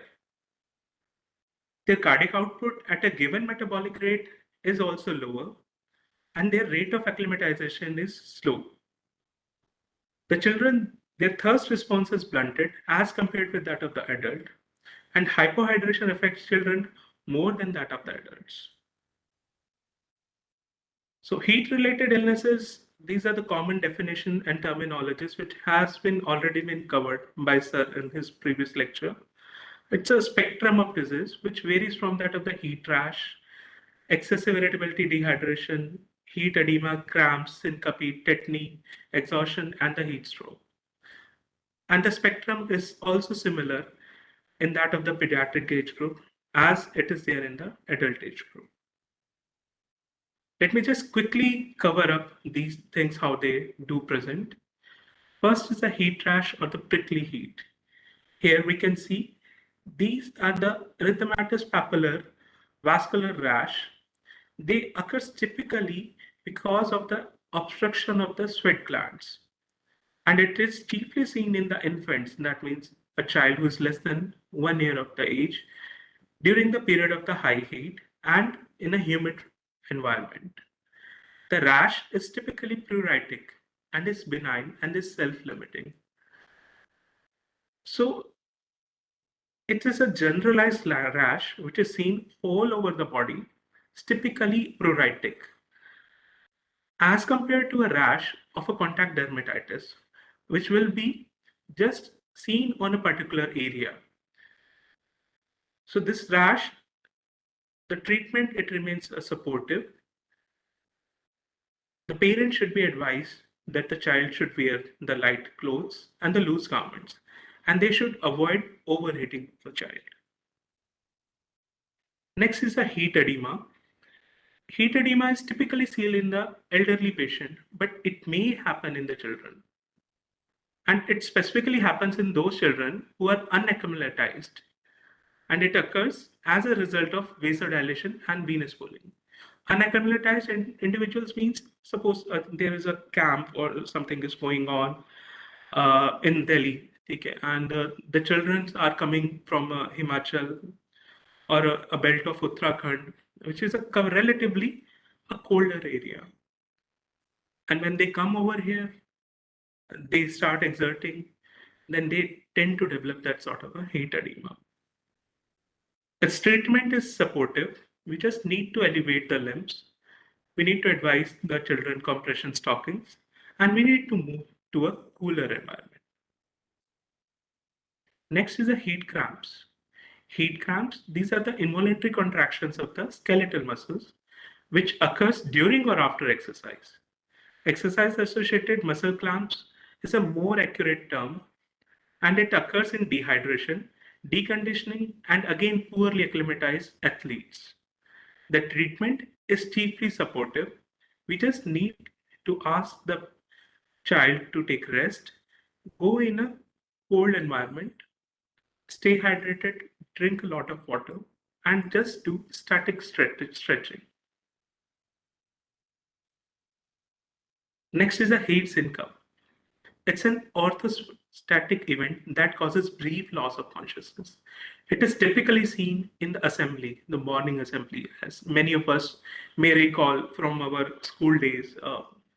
We suddenly become, we find that as one of our colleague or any other school child, he just become unconscious and he fell down.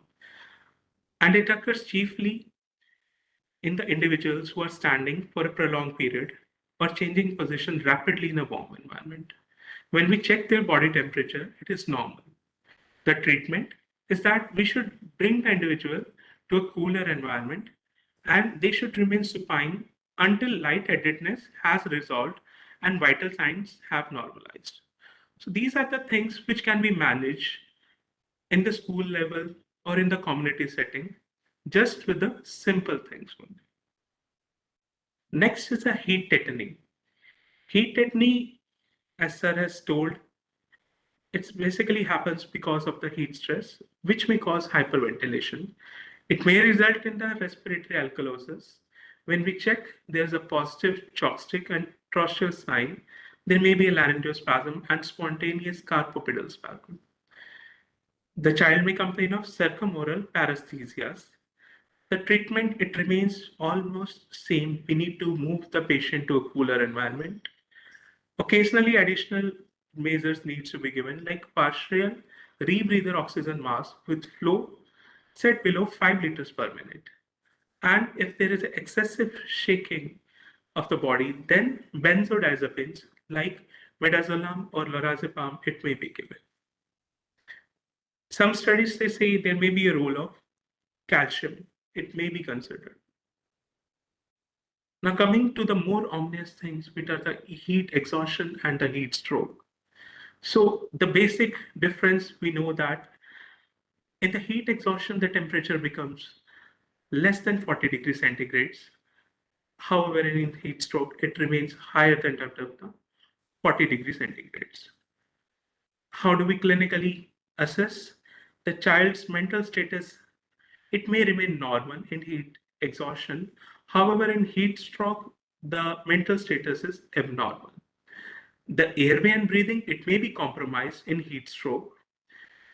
There may be a tachycardia. Hypotension is chiefly seen in heat stroke. When we touch the child, in case of a child with heat exhaustion, we find that his skin is moist. He's profusely sweating, and surprisingly, the child may be cold to touch. However, in case of a heat stroke, the skin is dry, or they may be sweating in case of an exertional heat stroke. In GI, we may get nausea and vomiting in heat exhaustion. However, as this is an extreme condition, heat stroke is it's an extreme condition leading to multi-organ dysfunction. So we may get hematemesis, hematochezia, liver failure, as well as renal failure. The differential diagnosis, it remains the fever, neuroleptic malignant syndrome, and malignant hyperthermia. Neuroleptic malignant syndrome and malignant hyperthermia, they are seen quite rarely, and there will be history of drugs, which is maybe there. The most important thing in a child, I should be able to differentiate, is the child suffering from an infection or he's suffering from some heat-related illness. That's the most important thing, because the treatment will become entirely different. If the child is suffering from an infection etiology, I need to start antibiotics. However, in case of a heat-related injuries, there is no role of any antibiotics. The diagnosis, it's clinical. chiefly clinical only. We just need to get a particular relevant history. We get a child, as I had shown in my initial cases, the child who are predisposed or exposed to a sudden rise in the temperature. So that's a typical history which we get. On checking the temperature may be normal in case of a heat rash, edema, syncope, or cramps. However, in case of an heat exhaustion, the body temperature is usually elevated. The temperature may also be elevated in cramps as well as in tetany. Coming to the treatment of heat stroke, I'm just covering this thing, which is quite important. The treatment, it starts not only in the hospital, it starts at the point of identification. We'll come back how we will identify those things in my subsequent slides. As a medic or there may be a person in the ambulance, even a teacher, they should be basically trained in assessing the airway breathing and circulation. They should measure the core body temperature. It's not possible in a community setup to check the rectal temperature. However, a temperature using a simple thermometer may be checked. The first and the most important thing is that we should remove the clothes of the child and any athletic equipment if the child is wearing. In an older or a cooperative child, we may start cold water immersion if it is available nearby. Otherwise, we should cover the head and neck with a wet towel. In infants, young child, the cold immersion is not advised, or in the settings where the cold immersion is not available. There, we go ahead with that of the evaporative cooling with wet towels or sheet, and we should use high flow fan to reduce the temperature of the baby. We should repeat the assessment of temperature and signs every 3 to 4 minutes, and we should initiate the hospital transfer of the child. So the most important thing is that I should bring the child to a cool, shady environment. I need to change his clothes. I need to make him wear slightly comfortable clothes if they are available. I need to start cooling. The simple measures like evaporative cooling using wet towels or sheets or high flow fans may be started. And in the meantime, somebody should initiate an initiative for hospital transfer. So when the child reaches to the emergency department, we should assess the airway breathing and circulation and any neurological disability. We should consider intubating the child if he is unable to breathe. We should giving benzodiazepine for seizures or any excessive shivering movements. We should measure the core body temperature, preferably with a rectal thermometer. We should remove an athletic equipment, apply cardiovascular monitoring, rectal and esophageal temperature probes if they are available. We should establish a vascular access. Just establish a cannula and evaluate for associated complication. Always remember, as the child comes, I need to, first of all, secure his airway. I need to measure his temperature, remove excessive clothing, and the next important thing is that I need to establish an IV line.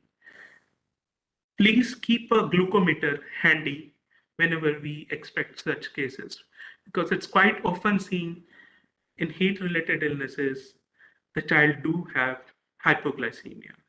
So please do check the glucose level of the child as we establish the IV access. In the same time, we should continue with that of the evaporative coolings with the wet towels, sheets, water sprays, high flow fan, cooling blankets if they are available. If the circulation of the child is compromised, we should start the child on normal saline bolus.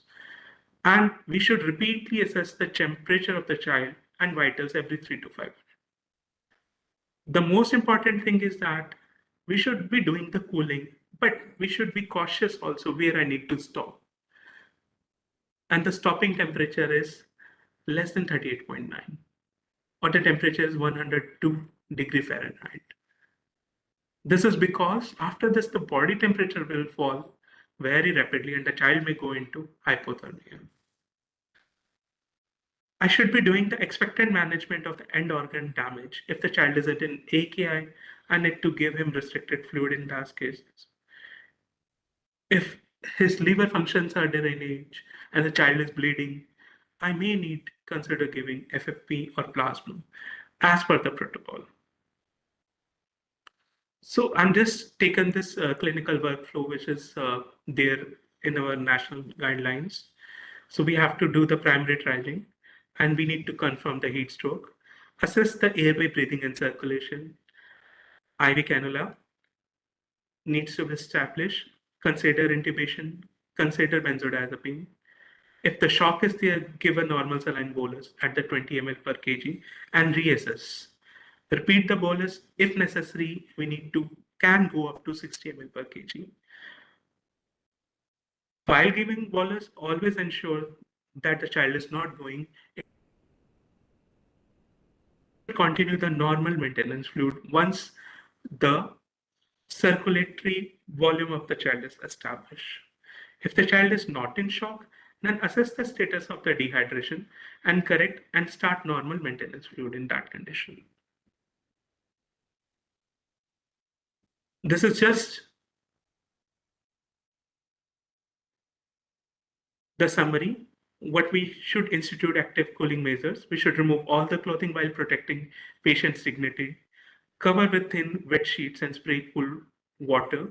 Ice packs needs to be given over the head, neck, groin, and axillary region, though evidence is not much, but it is what is commonly practiced. We should use mist fan and evaporative methods. Tepid sponging and cold blanket, if available, may be used. The child may lie down and raise the feet slightly. Avoid paracetamol and NSAIDs because if we give paracetamol and NSAIDs, it's going to harm ahead the child.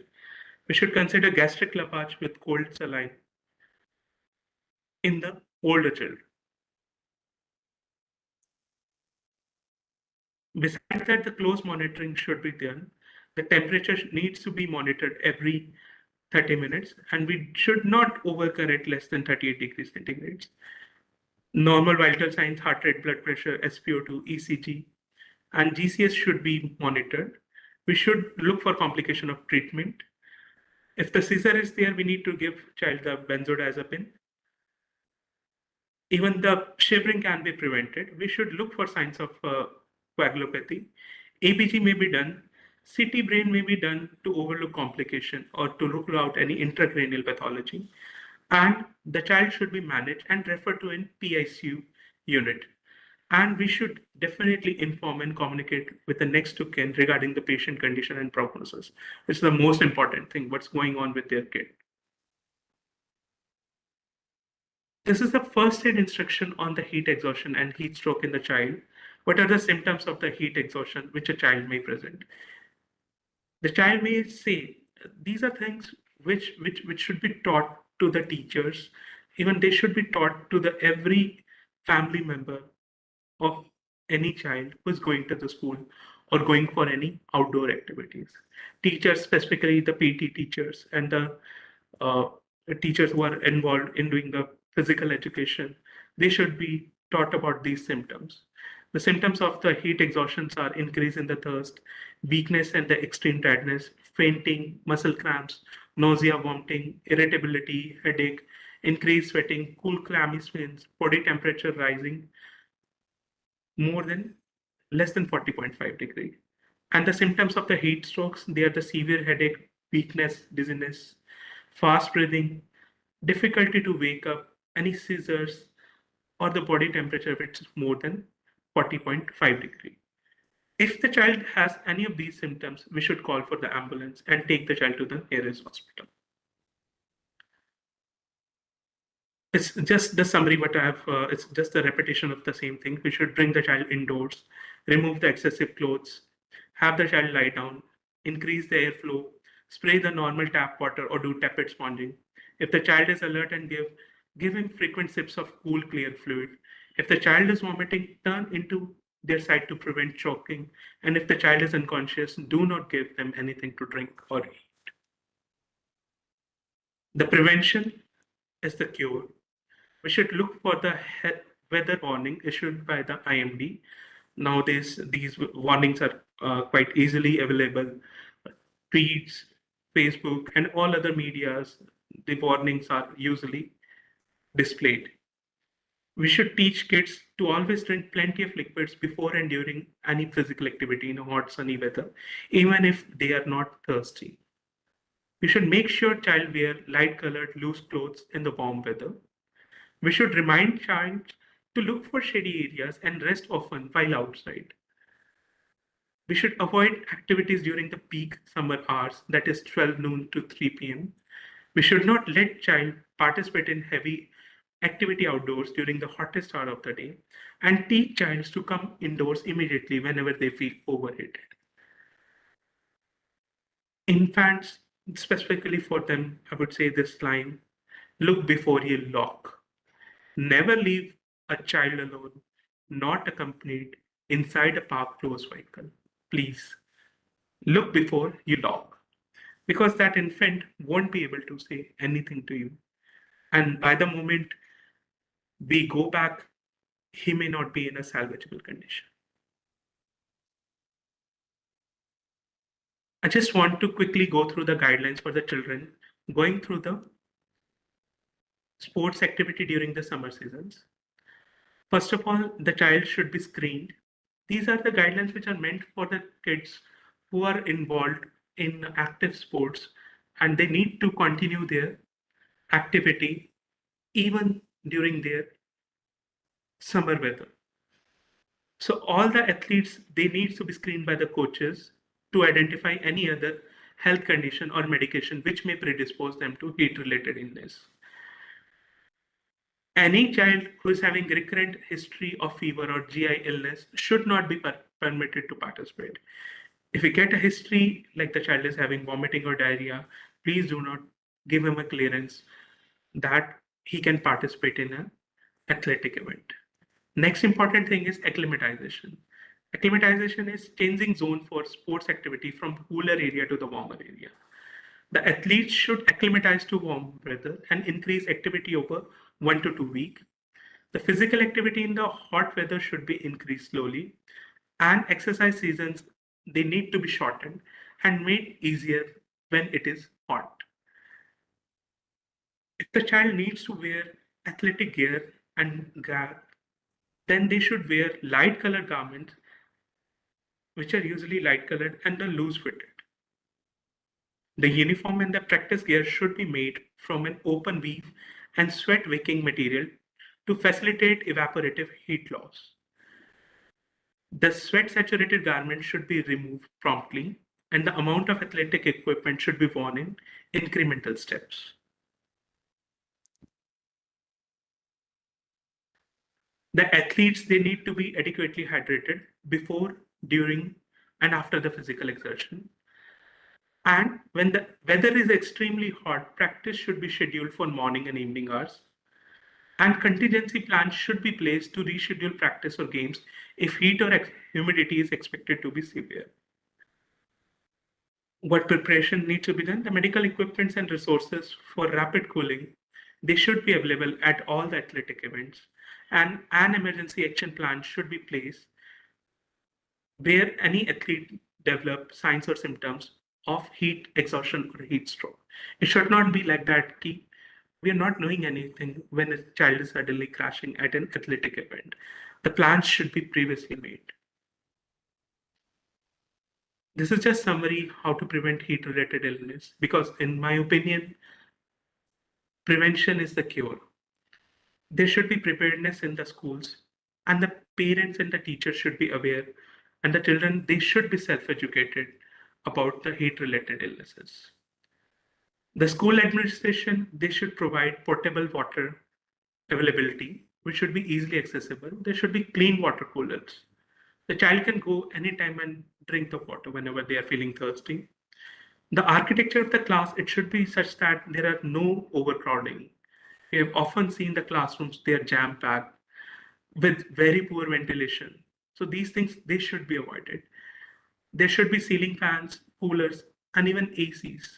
AC nowadays, these are not, it's not a product of prestige these days. It's a necessity in the warmer areas, especially in the places like Delhi where the temperature in the peak season, it goes to 48 to 50 degrees. Electricity backup, it needs to be there. It's something which is lacking in majority of the schools. It should be there. The early start and the closing of the school should be there before the peak temperature. The games period, it should be flexible and it may be of shorter duration in the timetable of the child. We should avoid outdoor games and if necessary, then early morning or evening time may be picked up by the school authorities. They should advise child to wear the cotton clothes, lightweight coat, which are light colored and should avoid neckties. The summer holidays, they need to be flexible. Either they may prepone or postpone as per that of the weather reports. Self-awareness is a thing which helps a child to prevent heat-related illness in himself. The student should be encouraged to carry water bottles. They should drink 1 cup of water every hour and should drink at least 2 to 3 liters of water in a day. And they should avoid drinking carbonated and sugary drinks. They may drink indigenously made things like lassi, coconut water, lemonade, ampanna, which not only have water as a content, but also constitutes the electrolytes.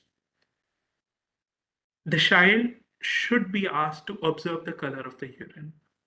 Yes, they need to look at the color of the urine. This is just an example of a poster which may be displayed at the various places in the washrooms of the school, in which the child may they themselves actually see, do I need to drink more water or my hydration level is okay? Like this, in the zone 1 to 2, the child is hydrated. As he passes more concentrated urine, he may need more water to drink. And see, this says that when it comes into zone 7 to 8, he needs to drink a larger bottle of water immediately. So these sort of initiatives, it should be there from that of the school authorities.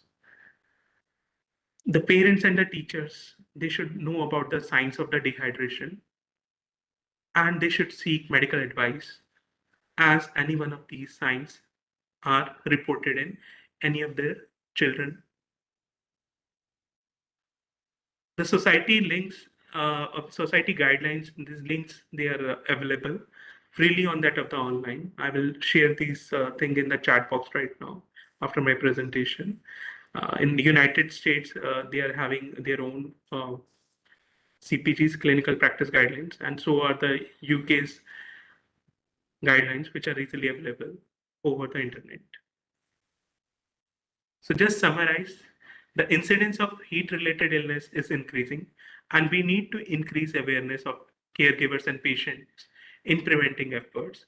Heat stroke is differentiated from heat exhaustion by presence of an elevated core body temperature more than 40 degrees centigrade and the neurological dysfunction or altered mental sensorium. The first line management of heat stroke includes measure a core body temperature, assess the airway breathing and circulation, and initiate cooling in the simultaneous manner. We should counsel parents never leave their child unattended in a vehicle.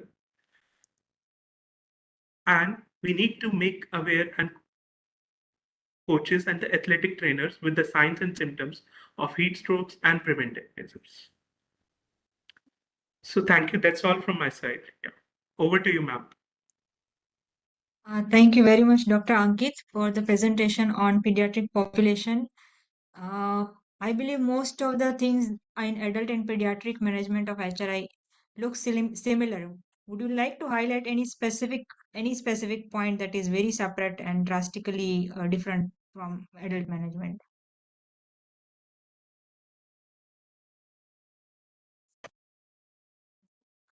Yeah, ma'am. So you have rightly said everything is almost similar. Uh, the immersion of the child in a cold tub is usually avoided. There we usually use, in case of a children, we may use sprinkling or cold towel as a method to reduce their body temperature. That's the number one thing. Second thing, the child, they are more predisposed for hypoglycemia, so we should always check their sugars.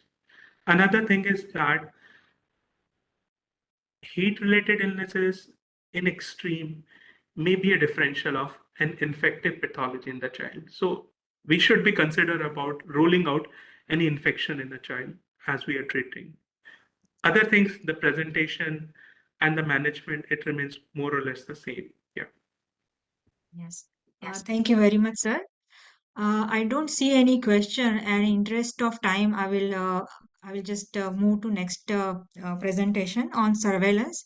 So thank you very much, Dr. Ankit. Once again, I would few minutes I'll take of you for the participants, like next 10 minutes to take over the surveillance, because it is a very important aspect of monitoring the heat-related illnesses, and without that, we do not get the idea of how many patients are we receiving, what is the population vulnerability that are coming to the health facilities. So I will quickly go through this, and I'll share first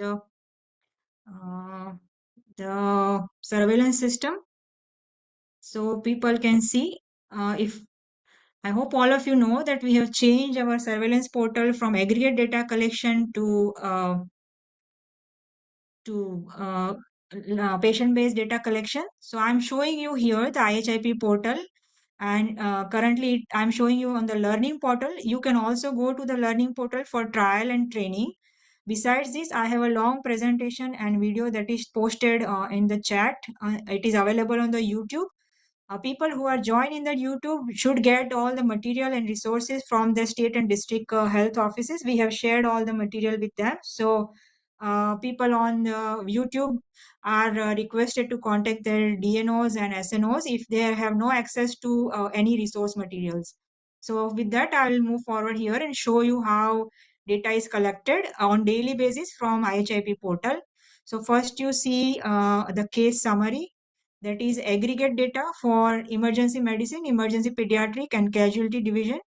Whatever unit you have in your facility, you have to decide to report that consistently every day. So if they're big facility, you have emergency medicine and pediatrics, you report that number here for daily cases. That has happened in yesterday's 8 a.m. to today's 8 a.m. So if you are reporting today, so by default, the portal will show today's date. And when you are reporting today, you are reporting for 8 a.m. yesterday to 8 a.m. today. So this is the 24-hour window that we are considering for reporting. So once you add the numbers on the white field, it will automatically be total in total emergency. There is another white field in the deaths section. So here in the deaths, there is a total deaths in the facility that should be entered as a number. So if you enter here, it will be saved. If you enter, just to show how it get, so if you put any number here for total emergency and you are entering. So these are the same fields that were entered last time in aggregate data collection. All other fields like suspected stroke cases, suspected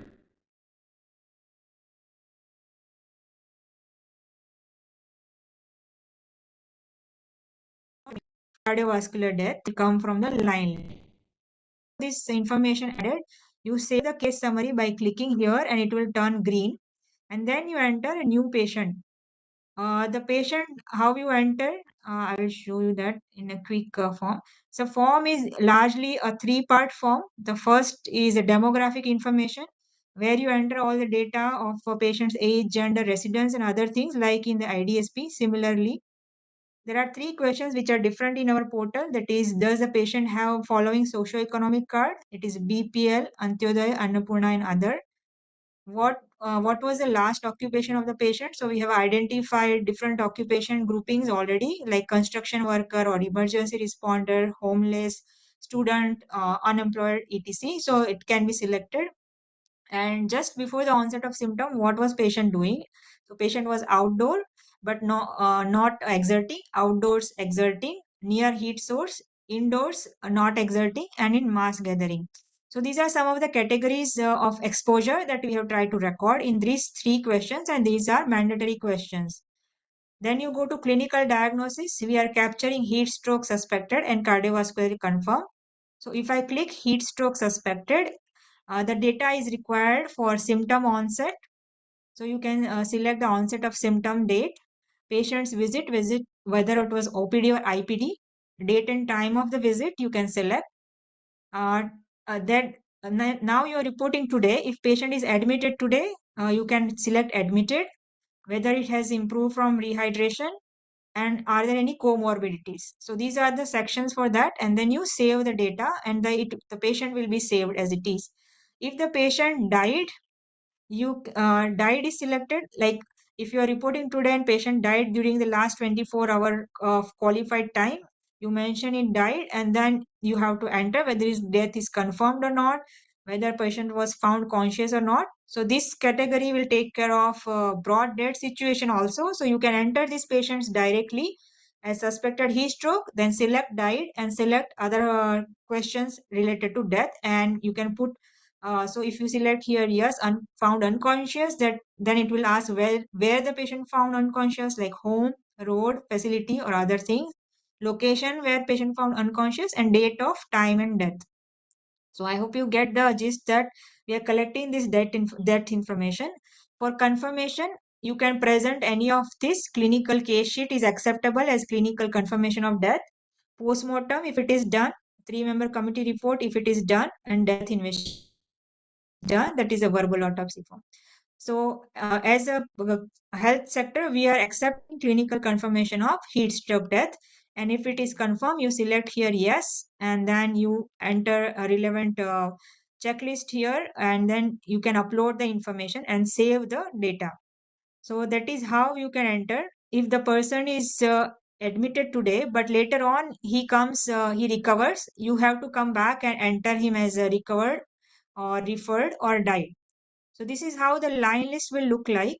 There are, in the first one, you can see the patient is admitted today, but the final outcome is not yet entered. So patient is in admitted situation. If patient dies after that or recovers or referred, you can come back and enter the 2.10 answer, and it will be reflected as that correct final status. So if you see here, okay. So once you enter the final outcome, it will become, the color will go away. Till it is not entered, it will look red. And the second diagnosis that we are capturing is cardiovascular confirmed. In that case, you only enter death information. So first you just say patient came from IPD, when was it admitted, and when it died, what was the situation. He was found unconscious or not, where he was found unconscious or not, and date and time of death. So that is required for cardiovascular death. And in the line list, you can see the 2 diagnoses represented here. Once you make the line list, the number here is reflected as a total number for the day, and it will be submitted accordingly. So this is in short the format that we have updated right now. There is a form here which is a checklist to label heat-related deaths, and I will mention about that. It is a tool that can stroke and so let me share quickly the presentation. And I have shared this presentation with the state and district officials, so you should be able to use that for further training. Wait a minute.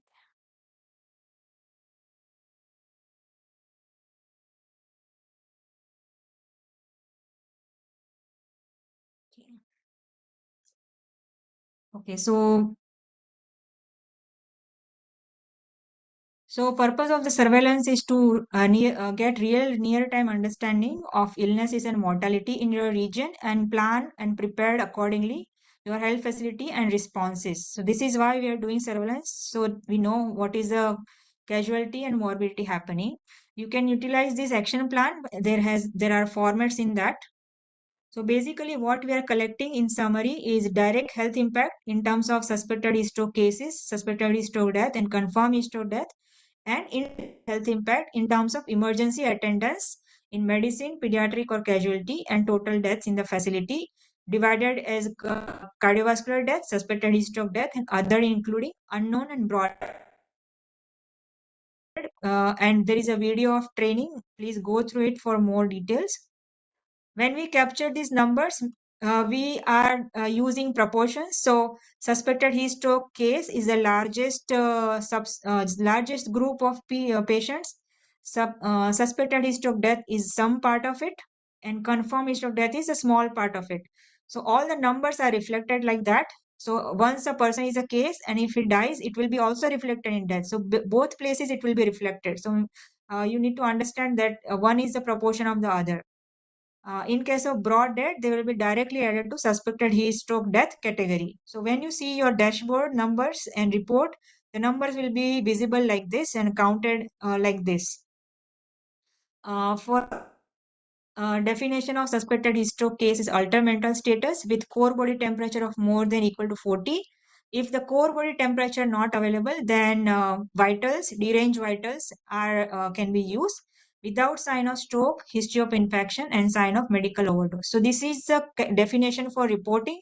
We do not require confirmation of heat stroke by lab diagnosis. However, that is important in clinical management and it should be continued. For reporting, we only use three syndromic definitions, combination of three different features for cases. Death is followed by the case, and in case a broad dead, there is a form that I'll show. I discuss. So this is the form. It accounts for different scenarios where the patient has died. There are antemortem core body temperature available. Then what you should check for to confirm it. If the antemortem body temperature is less than 105, but there are other features available, you can also confirm the death. The scenarios where it is suspected heat stroke death is when antemortem core body temperature not assessed. However, environmental criteria, mental derangement, and other definitions, diagnosis are not met. So, if this checklist is provided, then it is suspected heat stroke death. If clinical assessment not done and patient brought dead, but he has pre-existing conditions, then and environmental criteria met, then also it is a suspected heat stroke death. And if patient brought dead, but he's from vulnerable groups, then also it can be suspected. The environmental criteria for different regions are mentioned here. So you can use different temperatures and heat wave warnings if they are there as environmental criteria to consider the checklist. So this is the checklist that we have distributed that should help you identify deaths. For autopsy findings, also there are guidelines to be utilized, and this is a investigation form, verbal autopsy investigation form. So I will stop at that. Just the last thing, start report. Reporting core season started from March 1st. It is a daily reporting from PSC and above level. It will be year around, and state and district can monitor through the dashboard. So I will stop at that. And is there any question? We can take any question, or otherwise I will end session.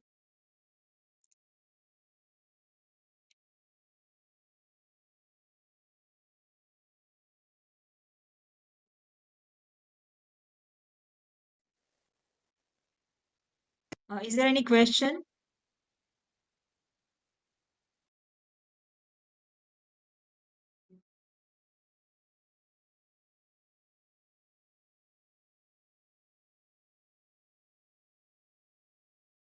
Am I audible? Yes, ma'am, you are audible. There Yes, are sir. no questions. Okay, so I think we can finish. Thank you everyone for joining. I hope you got access to all the resources. Thank you for experts who have joined us. And this recording will be available on YouTube and share with you in the WhatsApp group of NPCCHH. So I think that's